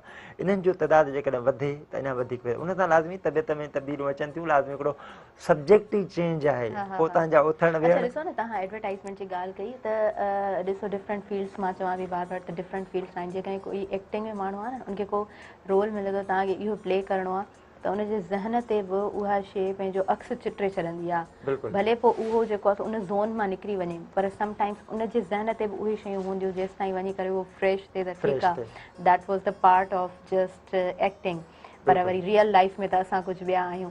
त ईअं ई फील्ड सां जॾहिं इंसानु कनेक्टेड हूंदो आहे त उहे शयूं ई ज़हन ते तारी हूंदियूं आहिनि, त उनजे हवाले सां तव्हां ऐड करियो, तव्हां पंहिंजे हवाले सां ॿुधायो। त इहो आहे जो तब्दीलियूं अचनि थियूं ऐं तव्हांजा बिहेवियर चेंज थियनि था, जेके उहे तव्हां किरदारु नथा जंहिंसां माहौल खे ऐं नुक़सानु पहुचे था उहे शयूं करण खां थोरो पासो था कयो। त जेकॾहिं तव्हां हिकिड़ी छोकिरी हुई जेका कराची जी हुई, उनजो हिकिड़ो मूं ॾिठो कंहिं चैनल उनजो कयो इंटरव्यू, त हूअ का बि प्लास्टिक जी शइ यूज़ नथी करे, जेका बि शइ वठी थी अचे उहा पंहिंजी कन्वर्ट करे ॿियनि शयुनि में, ईअं जेकॾहिं अहिड़ियूं तब्दीलियूं तव्हांजो पंहिंजो पाण में अची वञनि ऐं क्लाइमेट खां बचण जो असां वटि मुख़्तलिफ़ ॾाहा जेके आहिनि उहे चई विया आहिनि, जेकॾहिं तव्हांखे समाज खे तब्दील करिणो आहे त पंहिंजे पाण खे तब्दील कयो ऐं औरत खे तब्दील कयो, छो त उहा ॿारनि जी माउ आहे, हूअ ई हिन समाज खे तब्दील करे सघंदी, जॾहिं उहा पंहिंजे ॿार जी तरबियत सही कंदी, उन में सभु शयूं शामिलु हूंदियूं त हू ॿारु हिकिड़ो डिफरेंट ॿारु हूंदो। ऐं मुंहिंजी नंढी हिकिड़ी भाणेज आहे त उनखे हींअर खां ई मूं तक़रीबन 1.5 साल जी त उनखे शाल ते मूं पढ़ाइणु शुरू कयो आहे। हींअर उनजा सोशल मीडिया ते मुख़्तलिफ़ वीडियोज़ आहिनि ऐं तव्हां ॾिसंदो त भिटाई पढ़े थी ऐं उनखे इंट्रस्ट आहे, उहो हिकिड़ो कल्पना देवी जेका अॼुकल्ह हले थी पंहिंजो ॾाई पाए सिंध जी, उहो भिटाई जे हिसाब सां ॻाल्हाईंदी आहे, उन वीडियो वेही ॾिसंदी आहे, ॿियो को वॾो माण्हू चवंदो आहे हिन सां हिनजो वञे छा ॻाल्हि सम्झ में अचेसि पर सॼो ॾींहुं वेही ॾिसे थी। हाणे हुनजो सेटअप ई माइंड जो अहिड़ो थियल आहे जो उते जॾहिं वेहे थो त ॿार बिहेवियर चेंज था थी वञनि, त ईअं ई माण्हू जो जेकॾहिं मुंहिंजा बि कुझु अहिड़ा बिहेवियर आहिनि जेके चेंज थी विया आहिनि लाज़मी, त जेके माण्हू पहिरां जेके आमतौर ते जीअं पाणी जी खोट आहे असां वटि, त पीअण जे पाणी जी आमतौर ते पाणी घणो ज़ियान न कजे त लाज़मी माण्हू पाणी घटि इस्तेमालु कंदो, या प्लास्टिक जो इस्तेमालु जेको आहे उहो माण्हू घटि, इन्वायरमेंट खे नुक़सानु त पहुचे थो न, क्लाइमेट सां भरी वञे वास्तो न हुजे, पर इन्वायरमेंट पॉल्यूशन जेका आहे उहा वधे थी ऐं उहा असांजे स्पेशीज़ जेके समुंडनि में आहिनि, जेके बि आहिनि, साबुण जो घणो इस्तेमालु जेको आहे उहो बि माहौल लाइ घणो ख़राबु आहे। जॾहिं उहो वञे थो समुंड में, असांजो ही पाणी सॼो दरिया मां जेको किनो आहे या कराची में ख़ासि करे उहो त घणो मसइलो आहे, इहे जेके घणो पॉल्यूशन वञे थी त उहा बि उनजी पाणी जी ऑक्सीजन खे मुतासिर थी करे, स्पेशीज़ जेके बि आहिनि उनखे साह खणण में तकलीफ़ थिए थी। ऐं काफ़ी तव्हां कराची समुंड ते वञो, काफ़ी तव्हांखे ईअं प्लास्टिक उहे फांसी थियूं पवनि, उन्हनि खे बोटल में उहे हलिया था वञनि, उतां निकिरी कोन था सघनि या उहा इनहेल करे खाई था वञनि। उहे तव्हां यकीनन तव्हांजी फील्ड आहे, तव्हां त काफ़ी सारी वीडियो ॾिठियूं हूंदियूं, हिकिड़ी जेका वीडियो वायरल थी हुई त डॉल्फिन जे मुंहं में जेका उहा रिंग फांसी पई, उहो बिल्कुलु रिंग ई बिल्कुलु उते अची वई। त ॾिसो न, इहे असांजूं ई कोताहियूं आहिनि, असांजूं ई कमियूं आहिनि कि असां ई सुधारे सघूं था, ब्लेमिंग ते असां नथा वञी सघूं। इहा ई मूं ॻाल्हि कई हुई स्टार्टिंग में, हिकु एक्ज़ाम्पल जेको मूं वटि आहे त माना मां वीडियो ॾिठी हुई त असां वटि माइक्रो प्लास्टिक जो घणो मसलो आहे। बिल्कुलु माना माइक्रो प्लास्टिक जॾहिं समुंड में वञे थी त घणो बिगाड़ माइक्रो प्लास्टिक पैदा करे थी। त चाइनीज़ जेको आहे सो हथरादू मच्छियूं ठाहियूं मशीनरी ऐं उहे वञी करे अंदरि जेको आहे सो उनखे माइक्रो प्लास्टिक खे जेको कनि पियूं खाइनि पियूं इनहेल कनि पियूं। त मां इहो कयो आहे लाइक मां हीअ जेकॾहिं कैडबरी खणां थी त हीअ लाइक मां हिन जो मथां खां ड्रेपर कढियो आहे त इहो असांजो जेको आहे न माइक्रो प्लास्टिक में काउंट थिए थो। इहो जॾहिं असां उछलायूं था त माना असां उन में कॉन्ट्रीब्यूट कयूं पिया गदिलाइण में, असां कॉन्ट्रीब्यूट कयूं पिया पंहिंजे माहौल खे ख़राबु करण में। त असां कोशिशि कयूं त हीअ जेके नंढियूं वॾियूं जेके असां ग़लतियूं कंदा आहियूं न इन्हनि खे असां अवॉइड करियूं। जीअं तव्हां ॻाल्हि कई त पाणी जो घणो ध्यानु न करणु खपे त तव्हां इहा चेंज पाण में आंदी। मां कोशिशि कंदी आहियां त माइक्रो प्लास्टिक खां बची सघां, इहा शइ आऊं जेको आहे सो न करियां। इहा जेकॾहिं आदतूं हुजनि त माना सोसाइटी सुठी ठही सघे थी। हा हा हा हा सही था चओ, बिल्कुलु सही था चओ। अच्छा असां पंहिंजी रूटीन कीअं सेट करियूं, जेके बि गेम असां लवर्स चऊं था, जेके ॿारड़ा इन फील्ड में वञणु चाहिनि था, उहे पंहिंजी डाइट कीअं वठनि, तव्हां कीअं गाइड कंदव उन्हनि खे? देखिए वैसे हमारे यहाँ तो पाकिस्तान में डेफिशिएंसी ऑफ न्यूट्रिशन बहुत ज़्यादा है बच्चों में, क्योंकि पुअर्टी है, गुर्बत है, गांव गोड में लोगों को अवेयरनेस नहीं है इतनी कि भाई बच्चों को जो अर्ली पहले साल क्या देना चाहिए, दूसरे साल में उसको क्या देना है। हम लोग सीरियलैक्स वगैरह इस टाइप के दूध वगैरह दे देते हैं, ठीक है ना। बच्चों को असल में सबसे ज़रूरी चीज़ है वो माँ की फीडिंग है उसकी, ठीक है ना, कि वो सही न्यूट्रिशन। हाँ बिल्कुल। तो वो अगर वो 2-2.5 साल जो है वो इस तरीके से परवरिश पाता है, और उसके बाद जो है उसकी जो डेली रूटीन है, डेली जगह अब सुबह उठना है, वो हमारे यहाँ क्या है कि हम रात को जो है वो देर से सोते हैं फिर देर से उठते हैं, ठीक है ना। अब जो बच्चा स्कूल गोइंग है वो तो चले उठ जाता है मजबूरी में, और फिर उसकी नींद पूरी नहीं होती है, उसकी वजह से उसके स्टमक पे प्रॉब्लम होता है, ठीक है। उसकी सारी मकसद सारा दिन उसका ख़राब हो जाता है अगर आप नींद पूरी ना लें रात को। उसके बाद आपका स्टमक पे प्रॉब्लम होगा। उसके बाद क्या होगा कि वो बच्चा जो उसने जो करना है, जो मकसद परफॉर्मेंस देनी है, उस पर बहुत ज़्यादा असर पड़ता है। सही। अच्छा, बीइंग ए स्पोर्ट्स में जो है अगर आप विगरस किस्म की एक्सरसाइज करते हैं, एडल्ट हैं, 18 साल के हैं, 20 साल के हैं, तो आपको ये तकरीबन 3,500 से 5,000 कैलोरीज जो है वो डेली लेनी है। अब सो व्यूअर्स उन जे लाइ तव्हां कैडबरी डेयरी मिल्क खाइणो पवंदो। ऐं असां ब्रेक की तरफ़ वधूं पिया। असांखे प्रोग्राम में स्पॉन्सर कयो आहे कैडबरी डेयरी मिल्क। जल्दी सां नंढो ब्रेक आहे ऐं वरी हाज़िर थींदा पंहिंजे प्रोग्राम सुबह में रहण में।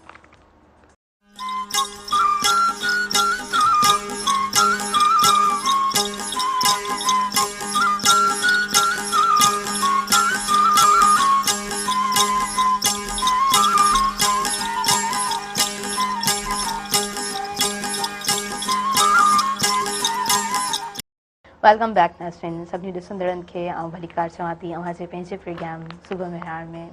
अंदर की अच्छाई को बाहर छलकने दो, कैडबरी डेयरी मिल्क। कुछ अच्छा हो जाए, कुछ मीठा हो जाए। नंढियुनि नंढियुनि ख़ुशियुनि खे बि असांखे इंजॉय करणु खपे, ऐं नंढियूं नंढियूं ख़ुशियूं असां पंहिंजे पाण में सेलिब्रेट करे सघूं था। घर में मौजूदु आहियूं, फॉर एग्ज़ाम्पल तव्हांजे घर में ॿारु मौजूदु आहे, उहो स्कूल मां अचे थो ऐं अची करे ॾाढो ख़ुशि थी ॿुधाईंदो आहे त अॼु मूंखे स्टार मिलियो आहे। तव्हां उनखे बि सेलिब्रेट करे सघो था त हा अॼु मुंहिंजे ॿार खे स्टार मिलियो आहे, ठीकु आहे। इन ख़ुशी में असां जेको आहे न नंढी घर में पार्टी कंदासीं।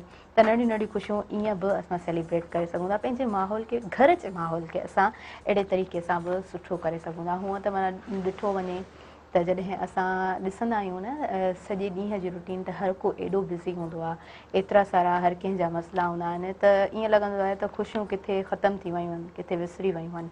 पर असांजे पंहिंजे हथ में ई आहे। इंसान खे लिमिटेड ज़िंदगी मिलंदी आहे, लिमिटेड लाइफ हूंदी आहे, ऐं कंहिंखे का ख़बर न आहे हूंदी हिन पल असां मौजूदु आहियूं, ॿिए पल असां हुजूं न हुजूं। त नंढियुनि नंढियुनि ख़ुशियुनि खे इंसानु इंजॉय करे ऐं कोशिशि करे त असांजे हुजण सां भला ठीकु आहे, ॿिए कंहिंखे फ़ाइदो नथो थिए त असांजे हुजण सां कंहिंखे नुक़सान बि त न थिए।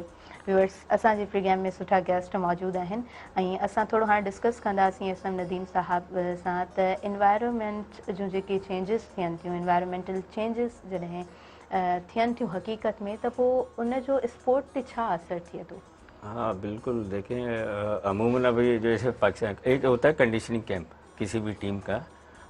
वो कंडीशनिंग कैंप क्या होता है कि उसके अंदर जो प्लेयर्स होते हैं उनको उस इन्वायरमेंट से, जैसे हम ऑस्ट्रेलिया जा रहे हैं, वहाँ का टेम्परेचर कुछ और है, वहाँ की मकसद इन्वायरमेंट मकसद बिल्कुल ही डिफरेंट होता है पाकिस्तान से, ठीक है।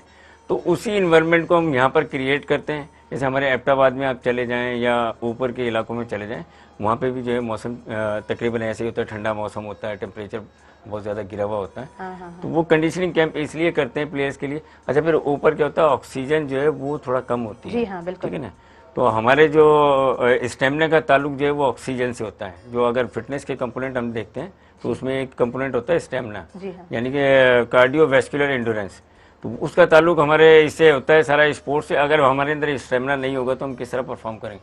तो उसका जब हम वहाँ पर कैंप अटेंड करते हैं तो हमारे क्या होता है कि हमारे जो फेफड़े हैं या लंग्स हैं वो एक्सपेंड ज़्यादा होते हैं, तो वो इनटेक ज़्यादा करते हैं। जैसे इनहेल और एक्सेल का अमल जो है वो तेज़ हो जाता है।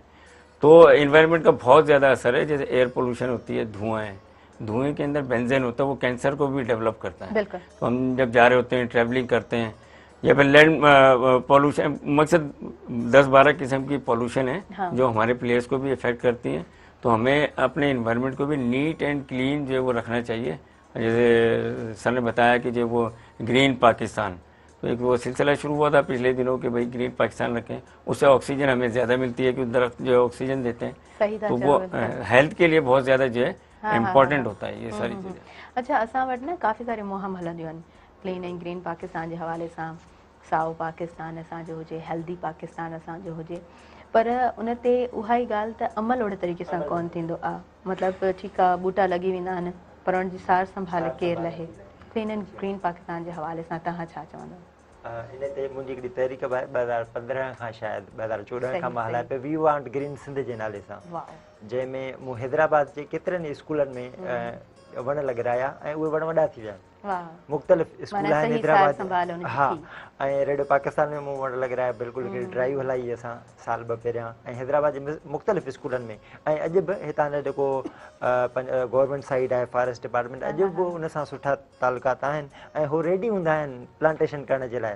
बसि असांखे उहो स्पेस खपे त जिथे उहा प्लांटेशन थी सघे ऐं उन्हनि जी सार संभाल थी सघे, उहा तमामु घणी अहम आहे।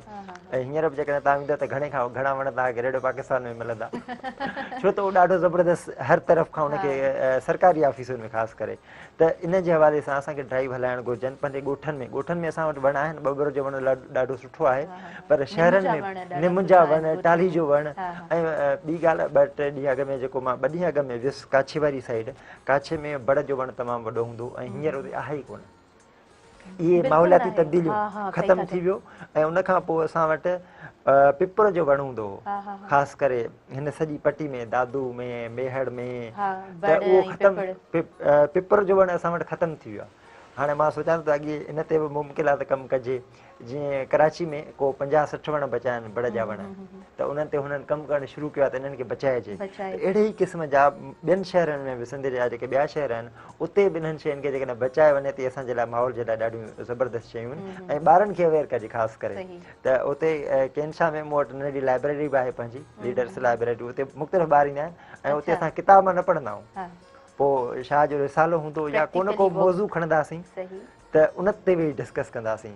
2-4 ॾींहं अॻु में 2-4 ॿारनि जो ग्रुप हुयो, मां सोशल मीडिया ते शेयर कंदो आहियां तस्वीरूं। त बोर्ड ते ॻाल्हायोसीं त बोर्ड में तव्हां कीअं सर्वाइव कयो। हिकिड़ो ॿारु ॿुधाए थो त असां हितां वियासीं, राति जो 2 बजे निकितासीं, पोइ असांखे हीअ गाॾी मिली, पोइ असां हुते रहियासीं, उते हेतिरा घर असां जॉइंट फैमिलियूं रहियूं, माण्हू सां मसइला बि थिया, झेड़ा बि थिया।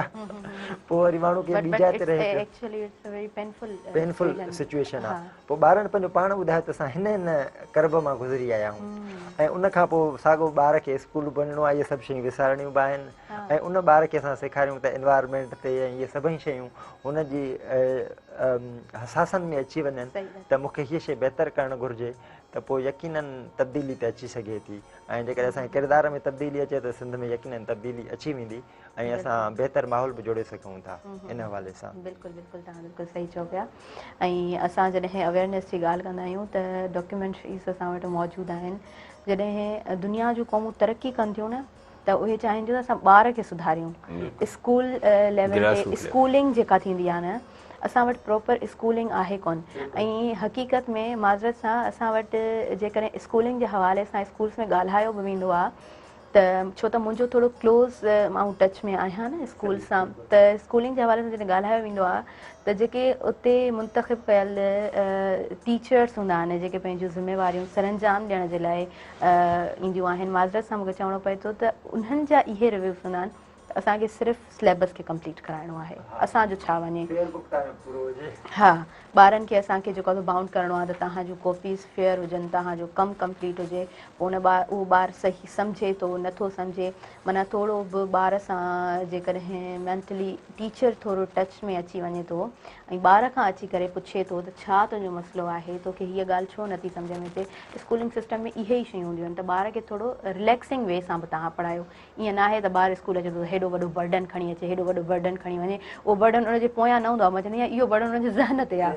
जॾहिं हुनजे ज़हन ते एॾो वॾो बर्डन आहे त ज़ाहिरी ॻाल्हि आहे हुनजो ज़हन दॿिजे थो, उहो पोइ वरी ओड़े तरीक़े सां शऊर जी तरफ़ वधे कोन थो। ऐं तालीम जी हमेशह हिकिड़ी ॻाल्हि असां कंदा आहियूं, तालीम जो मक़सदु आहे शऊर। जॾहिं शऊर आहे त पोइ ई इंसानु जेको आहे ज़िंदगी जी तरक़ी जूं जेके मंज़िलूं आहिनि उहे तय कंदो आहे। हिन इस्म नदीम साहिब खां असां पुछंदासीं त स्कूल में जिते तालीम जी ॻाल्हि थिए थी त उते गॾोगॾु इन्हनि शयुनि खे एक्स्ट्रा करिकुलम एक्टिविटीज़ खे कीअं इन्वॉल्व कजे, तव्हां इन ते छा चवंदा? हाँ बिल्कुल, देखें हमारे यहाँ जो वो कॉलेजेस और स्कूल्स के अंदर जो है वो बाकायदा लोग अपॉइंटमेंट हैं, डायरेक्टर फिजिकल एजुकेशन और PE teacher, physical education teacher, पहले पीटीआईज वगैरह हुआ करते थे। तो वो उनका काम ही यही है कि बच्चों को एक तो देखें स्पोर्ट्स जो है वो रिफ्रेश कर देती है आपको। लोग अमूमन समझते हैं कि हम थके हुए हैं, वॉक करेंगे तो और ज़्यादा थक जाएंगे, ऐसा नहीं होता। तो पूरे दिन हम जब ऑफिस में जॉब करते हैं या कहीं स्कूल में जाते हैं, आते हैं, ट्रैवलिंग करते हैं, तो हम जो मेंटली तौर पे फेटअप हो जाते हैं। तो वो जो हमारे अंदर एंजाइटी जो डेवलप हुई होती है उसको आपकी वॉक या स्पोर्ट्स की एक्टिविटी जो है वो रिलीज कर सकती है। दूसरा ये कि जो खुशी, जो हैप्पीनेस आपको स्पोर्ट्स में जीत कर या कुछ ऐसा काम करके मिलती है वो शायद किसी भी चीज़ में नहीं मिलती। आप ये देख लें, उसके लिए लोग जो है लाखों करोड़ों रुपए खर्च कर देते हैं अपनी खुशी के लिए कि मैं कुछ ऐसा कर लूँ कि लोग मेरी तारीफ करें। जब स्पोर्ट्स के अंदर आप कोई एक छक्का अच्छा मार दें, अच्छा गोल कर दें, सामने वाली टीम को हरा दें, एक तो ये एस्पेक्ट है स्पोर्ट्स का। दूसरा एस्पेक्ट क्या है कि आपको जो कोई उस खेल के दौरान जो वो हिट करता है या बॉडी कांटेक्ट होता है, आपका चोट लग जाती है या आप हारते हैं, ठीक है, फिर भी आप जो वो आखिर में गेम के आखिर में जाके शेक हैंड करते हैं, ठीक है ना, तो वो स्पोर्ट्स जो आपको पैशन भी सिखाती है, ठीक है ना। अच्छा, हम इस अपने मुल्क से, पाकिस्तान से कहीं किसी और मुल्क जाते हैं, साउथ अफ्रीका या दूसरे मुल्क, देखें एज ए टीम लेकर जा रहे हैं, उसमें भी क्या होता है कि हम जो वहाँ का कल्चर भी देखते हैं, सोशल रिलेशन भी डेवलप होते हैं हमारे अंदर ना, ठीक है। हम वहाँ की चीज़ें देखते हैं, सीखते हैं, वो हमारे यहाँ की चीज़, जैसे आयरिश टीम आई हुई है, वुमेन टीम आई हुई है आयरलैंड की अभी, तो वो फर्स्ट टाइम आई है पाकिस्तान, तो वो काफ़ी उनकी वीडियोज़ भी चल रही हैं, अखबारात में, मीडिया पर भी चल रहा है कि भाई जो बड़ा एंजॉय कर रही है पाकिस्तान में। हमारे यहाँ का कल्चर है शलवार कमीज़ पहनना, वो लोग तो नहीं पहनते, उन्होंने फर्स्ट टाइम देखा होगा तो वो पहन के इन चीज़ों को भी हाईलाइट कर रही हैं कि भाई शेरवानी कोट पहनते हैं, सिंधी अजरक होती है, दूसरी चीज़ें होती हैं, हर सूबे का एक हमारा अपना कल्चर है। तो स्पोर्ट्स काफ़ी कुछ सिखाती है अगर उसको प्रॉपर इम्प्लीमेंट किया जाए स्पोर्ट्स को। हाँ, स्कूल कॉलेजेस में कर रहे हैं, बस हमारे यहाँ फैसिलिटीज़ का भी थोड़ा सा है कि भाई जो कमी है, काफ़ी चीज़ों की ग्राउंड नहीं है हमारे पास प्रॉपर, ठीक है ना। हमारे पास तो जो बेसिक नीड है एजुकेशन, उसमें काफ़ी चीज़ें इंप्रूव करने की ज़रूरत है और वो हो रही हैं। सरदार इन्होंने भी जिक्र किया, सरदार शाह साहब लगे हुए, उनकी टीम लगी हुई है, तो हो रही है इम्प्रूव। जब वो हो जाएंगी तो फिर ये बाकी चीज़ आ जाती है, आपकी जो को करिकुलर एक्टिविटीज़ हैं या स्पोर्ट्स वगैरह, इसको देखते हैं लोग। तो इन चीज़ों की कमी है काफ़ी। लीडरशिप क्वालिटीज़ भी जो है स्पोर्ट्समैन के अंदर बहुत ज़्यादा होती है, ठीक है। जब मैन ऑफ द मैच लेते हैं या कोई स्पीच करते हैं, तकरीर करते हैं, तो आप मीडिया के सामने आते हैं, मीडिया को फेस करते हैं, आपको बोलना पड़ता है। क्लास के अंदर 50 स्टूडेंट हैं, उसमें से शायद 1-2 आते होंगे, रोस्ट्रम के ऊपर स्पीच कर देते होंगे, सही, बाकी टीम का हर प्लेयर जो भी अच्छा परफॉर्म करता है वो आके लोगों को जो है अपनी बताता है कि भाई मैंने ये किया, वो किया। तो ये काफ़ी चीज़ें हैं जो हमारे यहाँ असल में लोगों को स्पोर्ट्स की अवेयरनेस कम है, ठीक है ना। वो समझे फजूल सी चीज़ है, खेलेंगे तो वो ये जो इनकी स्टडी तबाह बर्बाद हो जाएगी, ऐसा नहीं है। वो कहते हैं ना, जो हेल्दी बॉडी है वह हेल्दी माइंड, ठीक है ना। अगर आपकी बॉडी अच्छी होगी तो जहन भी अच्छा होगा, आपकी पढ़ाई पर भी हर चीज़ पर असर पड़ेगा और आप पॉजिटिव एटीट्यूड होगा आपका, आपकी even immunity power, medical point में इम्यूनिटी पावर भी आपकी डेवलप हो जाएगी, ठीक है ना, कि आप जो रेजिस्टेंस ज़्यादा करेंगे अगेंस्ट जो है कोई डिजीज़ है, कोई बीमारियाँ हो रही हैं, आपको वायरल इन्फेक्शन चल रहा है, तो उसके अगेंस्ट जो है स्पोर्ट्स में ज़्यादा रेजिस्ट करता है बनिस्बत एक आम आदमी के। आपके मसल में स्ट्रेंथ ज़्यादा होती है, आप चीज़ों को ज़्यादा बेयर करते हैं, बर्दाश्त करते हैं, पैशंस आता है आपके अंदर। तो ये सारी चीज़ें हैं, इन चीज़ों को, और मेहरान टीवी का मैं शुक्रिया अदा करूँगा आपका, मुर्तज़ा मजबूर साहब का, कि इन चीज़ों को आप लोग हाईलाइट कर रहे हैं मुसलसल। मैं भी देखता हूँ, फॉलो करता हूँ, सुबह मेहरान भी देखता हूँ और भी प्रोग्राम वगैरह देखता रहता हूँ। तो इन चीज़ों को हाईलाइट करना ज़रूरी है, हमारे लोगों को अवेयरनेस देना ज़रूरी है। न न सर बिल्कुलु असां बि तव्हांजा थैंकफुल आहियूं त तव्हां ईंदा आहियो हमेशह बहितरीनु जेको आहे सो जेका बि अपडेट हूंदी आहे तव्हां असांजे व्यूवर्स सां शेयर करियो था, असां सां शेयर करियो था। पर मां इहो ई चवंदसि त कैलरीज़ जी नीड असां सभिनीनि खे हूंदी आहे, सो असां वटि हल बि मौजूदु आहे कैडबरी फ्रेश हो जाए। Dairy milk. जी तव्हां इहो खाओ ऐं तव्हां बि फ्रेश थी वञो। चवंदा आहिनि हिन जे एडवर्टाइज़मेंट में त अंदर की अच्छाई को बाहर छलकने दो, कैडबरी डेयरी मिल्क, कुछ अच्छा हो जाए, कुछ मीठा हो जाए। असां ब्रेक की तरफ वधूं पिया और जल्दी सां हाज़िर थियूं तव्हांजे पंहिंजे प्रोग्राम सुबुह में राण में।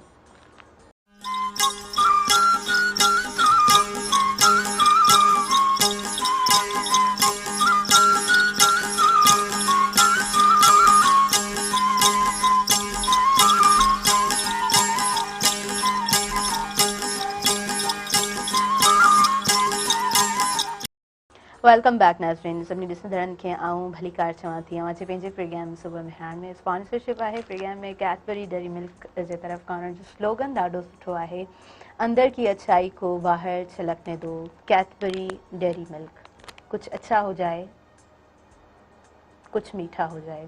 अच्छा, जॾहिं मिठे जी पाण ॻाल्हि करियूं था त इन जो मक़सदु आहे त असांजो मिज़ाज बि सुठो हुजणु खपे, असांजो मिज़ाज बि मिठो हुजणु खपे। माना असां का शइ डिलीवर करियूं था त एतिरो पोलाइट वे में करियूं जो अॻियां जेके वेठल हुजनि उन्हनि जी दिलि ते बि असरु करे। या असां जॾहिं न लीडरशिप जी ॻाल्हि कंदा आहियूं त असां वटि शायदि ईअं कॉन्सेप्ट आहे मोस्टली त बसि इहा शइ असांखे फिक्स कराइणी आहे, असां जीअं चाहियूं था असांखे उहो कमु ओड़े तरीक़े सां खपे। लीडरशिप इहा न हूंदी आहे। लीडरशिप में घणियूं शयूं अची वञनि थियूं, तव्हांखे सम्झणो पवंदो आहे, जेको तव्हांजो वर्कर आहे उनजी जॻह ते तव्हांखे बीहणो पवंदो आहे, उनजी जेके तकलीफ़ूं आहिनि उहे तव्हांखे सम्झणियूं पवंदियूं आहिनि ऐं वरी गॾोगॾु उहे हल बि कराइणियूं पवंदियूं आहिनि, तॾहिं तव्हां सुठा लीडर थी सघो था। न त पोइ वरी बॉस ऐं लीडर जो जेको डिफरेंस आहे न उहो अची वेंदो आहे, त ईअं न हुजणु खपे। कम में जेतिरी पोलाइटनेस हूंदी आहे न त कमु बि ओतिरो ई पोलाइट वे सां सुठो थींदो आहे। ऐं जॾहिं कम में असांखे जेको आहे सो तल्ख़ लहजा ॿुधणा पवंदा आहिनि त पोइ कमु बि ॾाढो जेको आहे न उनजो रिज़ल्ट बि ॾाढो तल्ख़ी सां मिलंदो आहे। वेल व्यूअर्स, मुंहिंजो चवण जो मक़सदु इहो आहे त किथे किथे ईअं बि हूंदो आहे जॾहिं तव्हां सही हूंदा आहियो, तव्हांखे इख़्तियार बि आहे, पोइ बि जेकॾहिं तव्हां चुप रहिजो था ऐं तव्हां चाहियो था बसि असांजो जेको माहौल आहे घर जो आहे माहौल आहे या असांजे जेको आहे जिते कमु कयूं था उहो सर्किल आहे उन में बिगाड़ पैदा न थिए, मां सम्झां थी तव्हां अज़ीम माण्हू आहियो। माना तव्हां चाहियो था तव्हांजे हुजण सां कंहिंखे का तकलीफ़ न पहुचे। व्यूअर्स, असांजे प्रोग्राम में सुठा महिमान बि मौजूदु आहिनि ऐं असां जेको आहे सो इम्तियाज़ अब्बासी साहिब खां पुछंदासीं त असां एनवायरनमेंट जे हवाले सां त ॻाल्हायूं पिया, थोरो एजुकेशन जे हवाले सां बि पाण ॻाल्हायूं, टीचर ट्रेनिंग्स जे हवाले सां पाण ॻाल्हायूं, छो त तव्हां सुठा रिव्यूज़ ॾियो पिया न जेके सिलेक्ट थिया आहिनि टीचर्स असांजा JST जे लाइ PST जे लाइ, अॻियां उन्हनि खे कीअं फैसिलिटेट कजे, तव्हां छा चवंदव? इन जे लाइ ॾाढा ज़बरदस्त पाण वटि कुझु शयूं अप्लाई करण जहिड़ियूं आहिनि। जीअं यूनिवर्सिटी जो टीचर आहे उन जी केॾी ज़बरदस्त ग्रूमिंग आहे, ट्रेनिंग त उन्हनि जूं कोन्हनि के, पर हू ॿाहिरि वञे पियो, एमफिल करणु पियो वञे, मास्टर्स करणु पियो वञे, मुल्क खां ॿाहिरि वञे पियो, ॿियनि यूनिवर्सिटी में पढ़ी थो अचे, उतां जो माहौल ॾिसी थो अचे, एक्सपोजर उनजो थिए थो। त जेको ॻोठ जो टीचर आहे हैदराबाद जी ॿहिराड़ी जो, कराची जी ॿहिराड़ी जो, उनखे छो न इस्लामाबाद ताईं मोकिलियूं असां, उते उन जूं ट्रेनिंग्स करायूं, हू माहौल ॾिसी अचे, एक्सपोजर करे अचे, उहो जॾहिं सभु उहो करे ईंदो ऐं ॿार खे जॾहिं पढ़ाईंदो त उहो जेको वे हूंदो उहो उनजो चेंज हूंदो। हू ॿाहिरि शयूं ॾिसी अची पंहिंजे ॿार खे इम्प्लीमेंट कंदो ऐं उन्हनि खे सेखारींदो। ॿाहिरि जी दुनिया हीअं पई करे, तव्हां छा पिया कयो? हींअर त उहो पंहिंजे ॻोठ खां ॿाहिरि निकिरे कोन्ह पियो, पंहिंजे स्कूल खां ॿाहिरि निकिरे कोन्ह पियो, 8 कलाक 4 कलाक जेका बि उनजो टाइम आहे उहो पढ़ाई, वापसि पंहिंजे ई घर, वरी सुबुह जो स्कूल, रूटीन हुननि जो इहो आहे तक़रीबन, शाम जो ट्यूशन। पर जेकॾहिं हिनखे एक्सपोजर मिली वञे घटि में घटि इस्लामाबाद ताईं एॾा ट्रेनिंग सेंटर, ऐं मुंहिंजे ख्याल में त ताज़ो डॉक्टर रफ़ीक मेमन सिंध यूनिवर्सिटी वारो उहो ॿाहिरां ट्रेनिंग करे आयो आहे, उहो टीचर्स ऑफ ट्रेनिंग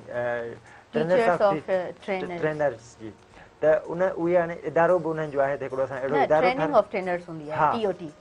TOT, त उन्हनि जो आहे त असां हिकिड़ो अहिड़ो इदारो ठाहियूं जिते टीचर्स खे तयारु कयूं। जेकॾहिं अहिड़े क़िस्म जा इदारा ठही था पवनि त सिंध में ठहनि था या इस्लामाबाद में, त टीचर्स जो एक्सपोजर वधंदो त असांजे ॿार जी जेका ग्रूमिंग हूंदी उहा तव्हांजी कमाल जी हूंदी सही था चओ। ऐं ॿार जॾहिं उहो असांजे साम्हूं ईंदो त उहो हिकिड़ो तमामु यूनिक ॿारु हूंदो असांजे लाइ त अहिड़े क़िस्म जा इदारा ठहणु घुरिजनि सही ऐं हीअ जेके असांजा PhD JST जा नवां टीचर थिया आहिनि इन्हनि खे बि अहिड़ो एक्सपोजर हुजे हींअर वधीक तव्हां न मोकिलियो सिर्फ़ु कराची ताईं मोकिलियो हा हा फस्ट में ऐं पोइ तव्हां हुनजो कमु ॾिसो त उहो लाजवाब करे छॾींदो हा असां हा सभिनी खे बिल्कुलु बिल्कुलु तव्हां सही था चओ ऐं ॾिसो न सिलेक्शन बि ॾाढो हार्ड तरीक़े सां थी आहे बिल्कुलु ऐं ॾाढो प्रॉपर वे सां हिकिड़ो सिस्टम हलियो आहे उनजे System तहत सिलेक्शन थी आहे उन खां पोइ जेकॾहिं उन टीचर्स खे तव्हां फैसिलिटेट कंदव त ज़ाहिरी ॻाल्हि आहे रिज़ल्ट बि ओड़े ई तरीक़े सां मिलंदो ऐं माना ॻोठ जी जॾहिं ॻाल्हि थींदी आहे न असांजी सिंध जे बहिराड़ियुनि जी ॻाल्हि थींदी आहे त उतां जो ॿारु वधीक सिखणु चाहींदो आहे उतां जो ॿारु वधीक महिनती हूंदो आहे बनिस्बत शहर जे ऐं इन जो हिकिड़ो न वैसे हिकु रीज़न बि असां वटि मौजूदु आहे शहर में हर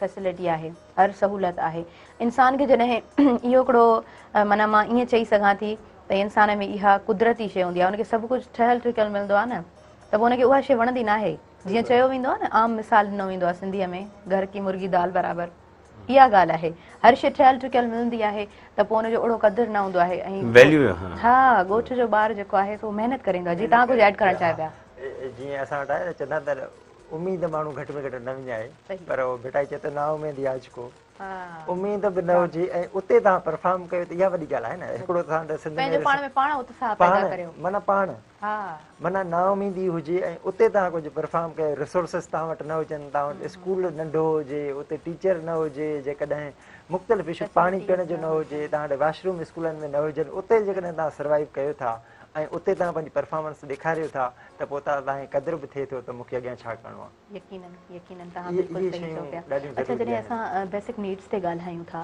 त छा था सम्झो इन में भला सुधारो कीअं मुमकिन आहे छो त असां ॾिसो न आए ॾींहुं अहिड़ी वीडियोस ॾिसंदा आहियूं त ॻोठ में बहिराड़ी में अहिड़ो स्कूल आहे जिते वॉशरूम कोन्हनि ऐं हर स्कूल जी इहा हक़ीक़त आहे त नियाणियूं सही तरीक़े सां प्रॉपर तरीक़े सां डेली बेसिस ते वञनि बि कोन थियूं ऐं जेके ॿारड़ा पढ़नि था उन्हनि खे बि मुश्किल थिए थी कीअं सुधारो मुमकिन आहे तव्हां कीअं ऐड कंदो इहो ईअं थियो जो असल में असां वटि जेके ॿिनि कमरनि वारा स्कूल ठहिया न इन्हनि सिंध जी तालीम खे जेको आहे न उहो सुठो उहो ईअं खणी चइजे त उहो असांखे समर न मिलियो त ॿिनि कमरनि वारे स्कूल में 5 क्लास जा ॿार त नथा पढ़ी सघनि स्कूलनि जो तइदादु तमामु घटिजी वियो प्रोडक्ट न निकिती हुन मां हाणे जेकॾहिं असां जीअं ताज़ो सिंध हुकूमत कुझु स्कूल अहिड़ा स्कूल जिते एक्सेस कोन्हे ॿारनि जी या ॿार न हा त उन्हनि उहे बंदि करे छॾिया जीअं अॼुकल्ह सेफ जा स्कूल ॾाढो सुठो कमु पिया कनि ॿारनि खे माना बाइकाते उते सम्झनि था त असांखे परफॉर्मेंस स्कूल जी सुठी हूंदी त असांखे उहो ई अॻिते हली फ़ाइदो थींदो त जेको उनखे सब्सिडी मिले पई पर ॿार ते त हू पंहिंजी परफॉर्मेंस खे बहितर पिया कनि त जेकॾहिं चेक एंड बैलेंस हुजे न असां वटि सुठो त जीअं हिकिड़ो इन क़िस्म जूं मुख़्तलिफ़ ॻाल्हियूं आहिनि चेक एंड बैलेंस ते बि त जेकॾहिं चेक एंड बैलेंस असां वटि सुठो हुजे ऐं ईमानदारी वारो हुजे त पोइ त सुठो थी वेंदो ॾाढो ऐं इहे सभु शयूं तब्दील थियण जोॻियूं आहिनि ईअं का बि शइ मुमकिन नामुमकिन त आहे न आहे त बहितर थी सघे थो पर जेकॾहिं असां चेक एंड बैलेंस हुजे ऐं असां हिकिड़ो नओं सेटअप ठाहियूं त बहितर तालीम खे असां कीअं करे सघूं था त हिकिड़ा वीडियोज़ बि आहिनि सोशल मीडिया ते तव्हां ॾिठा हूंदा बयानु कोन था करे सघूं तमामु घणा वॾा आहिनि पर उहो उन जाइ ते उहो माण्हू कोन्हे को ऐं जेको माण्हू आहे त उहो ग़लति इस्तेमालु थो करे ऐं उनजो रिज़ल्ट तव्हां ॾिसो त सिंध में केतिरनि स्कूलनि जा जीअं असां सिंध में वीज़ा ते वियल आहिनि त इहो ई कमु पियो हले असां वटि जेकॾहिं माण्हू पंहिंजो पंहिंजो कमु सही करे त यकीनन तब्दीली त अची सघे थी यकीनन हर शइ मुमकिन आहे ॾाढी तव्हां सुठी ॻाल्हि कई आहे इम्तियाज़ त का शइ नामुमकिन कोन हूंदी आहे असां नामुमकिन वारी जेका सिचुएशन हूंदी आहे उहो पाण क्रिएट कंदा आहियूं जॾहिं त हर शइ जो हिकिड़ो ईज़ी ट्रन हूंदो आहे बसि असांखे उहो ट्रन वठणु कोन ईंदो आहे असां पाण जेको आहे सो एॾो फासिजी वेंदा आहियूं असां पाण एॾो रिस्ट्रिक्टेड हूंदा आहियूं त शयुनि खे कॉम्प्लिकेट असां पाण कंदा आहियूं सो बहरहाल मां बि इहा ई ॻाल्हि चवंदसि त तव्हां शयुनि खे घणो मुंझायो न शयूं घणो जॾहिं मुंझंदियूं आहिनि न मूं वटि हिकिड़ो एग्ज़ाम्पल आहे ॾाढो सुठो एग्ज़ाम्पल मूंखे लॻंदो आहे जॾहिं असां बुक खोलींदा आहियूं प्रोजेक्ट हुयो असां सीएट में शॉर्ट कोर्स में पढ़ंदा हुआसीं त जॾहिं फाइनल असां प्रोजेक्ट ठाहिया उन हिकिड़ो किताबु ठाहियोसीं उहो जॾहिं तव्हां खोलियो न तव्हांखे उनमें धागा मिलंदा पर शर्त इहो आहे तव्हांखे सही तरीक़े सां खोलणो आहे त धागा सिधा मिलंदा अगरि तव्हां रफली खोलींदव न धागा मुंझी वेंदा ज़िंदगी जो इहो मिसाल आहे त तव्हां उनखे स्मूथली वठंदव त तव्हांखे हज़ारे रस्ता मिलंदा तव्हां जेकॾहिं हार्डली उनखे वठंदव कॉम्प्लिकेशन्स वठंदव टेंशन में खणंदव सभु शयूं मुंझी वेंदियूं ऐं तव्हांखे को बि रस्तो सही तरीक़े सां कोन मिलंदो। असां नदीम साहब खां असां पुछंदासीं त सिंपल वे में असां ज़िंदगी जो जेकॾहिं को रस्तो ॻोल्हियूं था तो उनजा छा फ़ाइदा आहिनि? सबसे पहले तो आपके गोल्स लाइफ के अंदर, आपके टारगेट्स या ऑब्जेक्टिव क्या हैं, ठीक है ना, तो उसको आपने सेट करना है। सही सही। और जब आप टारगेट सेट कर लेते हैं तो उतनी ही स्पीड आपकी होती है। अगर मैंने किया हुआ टारगेट सेट के मैंने हैदराबाद एज ए स्पोर्ट्समैन में बात कर रहा हूँ कि हैदराबाद तक खेलना है, तो मैंने सीखने का अमल, मेरी ट्रेनिंग का अमल हैदराबाद तक का होगा। जब मैं कहूँगा मेरे दुनिया का लेजेंड बनना है क्रिकेट में या किसी भी खेल में, तो मैं उस लेवल की ट्रेनिंग करूँगा। सही। तो हमारे गोल्स ऐसे होने चाहिए कि बहुत हाई प्रोफाइल, ठीक है ना। उसी हिसाब से फिर हम लोग जो अपनी एजुकेशन और चीज़ों को लेकर चल रहे होते हैं और अपनी खुद की भी जो है वो मकसद कैरेक्टर बिल्डिंग कर रहे होते हैं। काफ़ी चीज़ें हमने जो है वो लोगों से सीखनी होती हैं, इनफॉर्मल भी हमें मिल जाती है एजुकेशन जो कहते हैं ना, लोगों से कुछ लोग देख कर भी सीख लेते हैं। लोग ऐसे भी हैं कि उनको बताना नहीं पड़ता, वो देख कर सीख लेते हैं। जैसे आप टीचर्स की बात कर रहे थे तो मैं नॉलेज में इजाफा कर दूं, राशिदाबाद में एक टीचर ट्रेनिंग इंस्टीट्यूट जो है गवर्नमेंट ऑफ सिंध ने जो बनाया है, उसकी लास्ट ईयर ओपनिंग हुई थी। तो वहाँ पे जो प्राइमरी टीचर्स हैं या जेएसटी हैं वो लोग वहाँ पर ट्रेनिंग करते हैं जाकर। सही सही सही। ठीक है ना।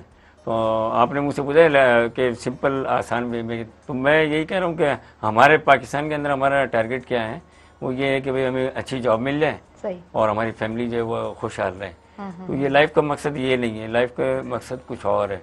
असल में हमारे पास जो बेसिक नीड्स हैं हम उसमें ही घिरे हुए हैं। हमारे पास जो वो काफ़ी इशूज़ हैं जो घरेलू तौर पर भी हमारे साथ मसाइल हैं, खाने पीने के मसाइल हैं, हमारे यूटिलिटी बिल्स के मसाइल हैं, पानी का इशू है बहुत सी जगहों पर, कहीं पर बहुत ज़्यादा है, कहीं पर है ही नहीं।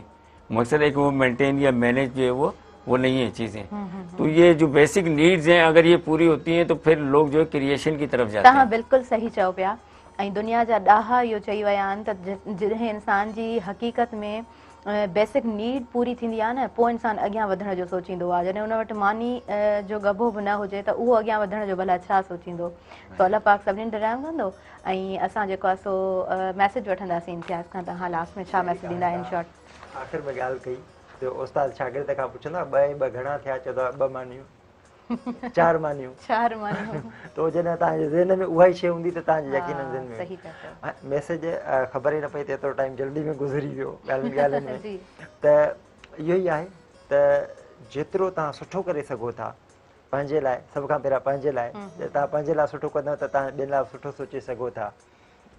त पंहिंजे लाइ, पंहिंजे घर वारनि लाइ, पंहिंजे ॿारनि जे लाइ, पंहिंजे पाड़े वारनि जे लाइ ऐं उनखां पोइ सॼे मुल्क जे लाइ, पंहिंजे माण्हुनि जे लाइ नियत साफ़ हुजणु घुरिजे। सही सही। बस जेको आहे पंहिंजी नियत साफ़ हुजणु खपे, इन ते बि फोकस कजे न, इन ते फोकस कजे। तो ख़ासि करे चवंदा आहिनि त घटि में घटि जेकॾहिं तव्हां सुठो ॾियो नथा त ॾुखायो बि न। जी बिल्कुलु। ॾाढो सुठो ख़ूबसूरत मैसेज इम्तियाज़ तव्हांजो। असम नदीम खां बि असां मैसेज वठंदासीं ऐं असां चाहींदासीं तव्हां कैडबरी हवाले सां बि ॻाल्हायो। जी हाँ, देखें हमारे यहाँ जो मकसद आजकल ट्रेंड चला वैलेंटाइन डे, ठीक है ना, या कोई भी हमारी ईद है, ईद के ऊपर स्वीट्स का बड़ा वो होता है। तो मैंने ज़्यादातर जो देखा है क्रिसमस और वैलेंटाइन डे और ईद के ऊपर डेयरी मिल्क जो है इंतहाई ज़्यादा खाई जाती है, बच्चों के अंदर भी और बड़ों में बहुत ज़्यादा लोग जो है यूज़ करते हैं। और डेयरी मिल्क जो है कि मकसद फ्रेंडशिप की निशानी हो गई है कि जो लोग जो वो कोई गुड विशेज में या फ्लावर्स के साथ ये जो है स्वीट के तौर पर पेश करते हैं। सही सही। बिल्कुलु तव्हां सही पिया चयो, ईअं ई आहे। ऐं कैडबरी डेयरी मिल्क जो जेको स्लोगन आहे तमामु सुठो आहे, मूंखे ॾाढो सुठो लॻे पियो। अंदर की अच्छाई को बाहर झलकने दो, कैडबरी डेयरी मिल्क, कुछ अच्छा हो जाए, कुछ मीठा हो जाए। व्यूअर्स, इंशाल्लाह असां सुभाणे वरी हाज़िर थींदासीं, नवां महिमान पाण खोड़ सारियूं ॻाल्हियूं कंदासीं हिकिड़े नए टॉपिक सां गॾु, नए ॾींहं ते, साॻे टाइम ते। हींअर मूंखे ऐं मुंहिंजी समूरी टीम खे तव्हां ॾींदव इजाज़त। अल्लाह वाहिद।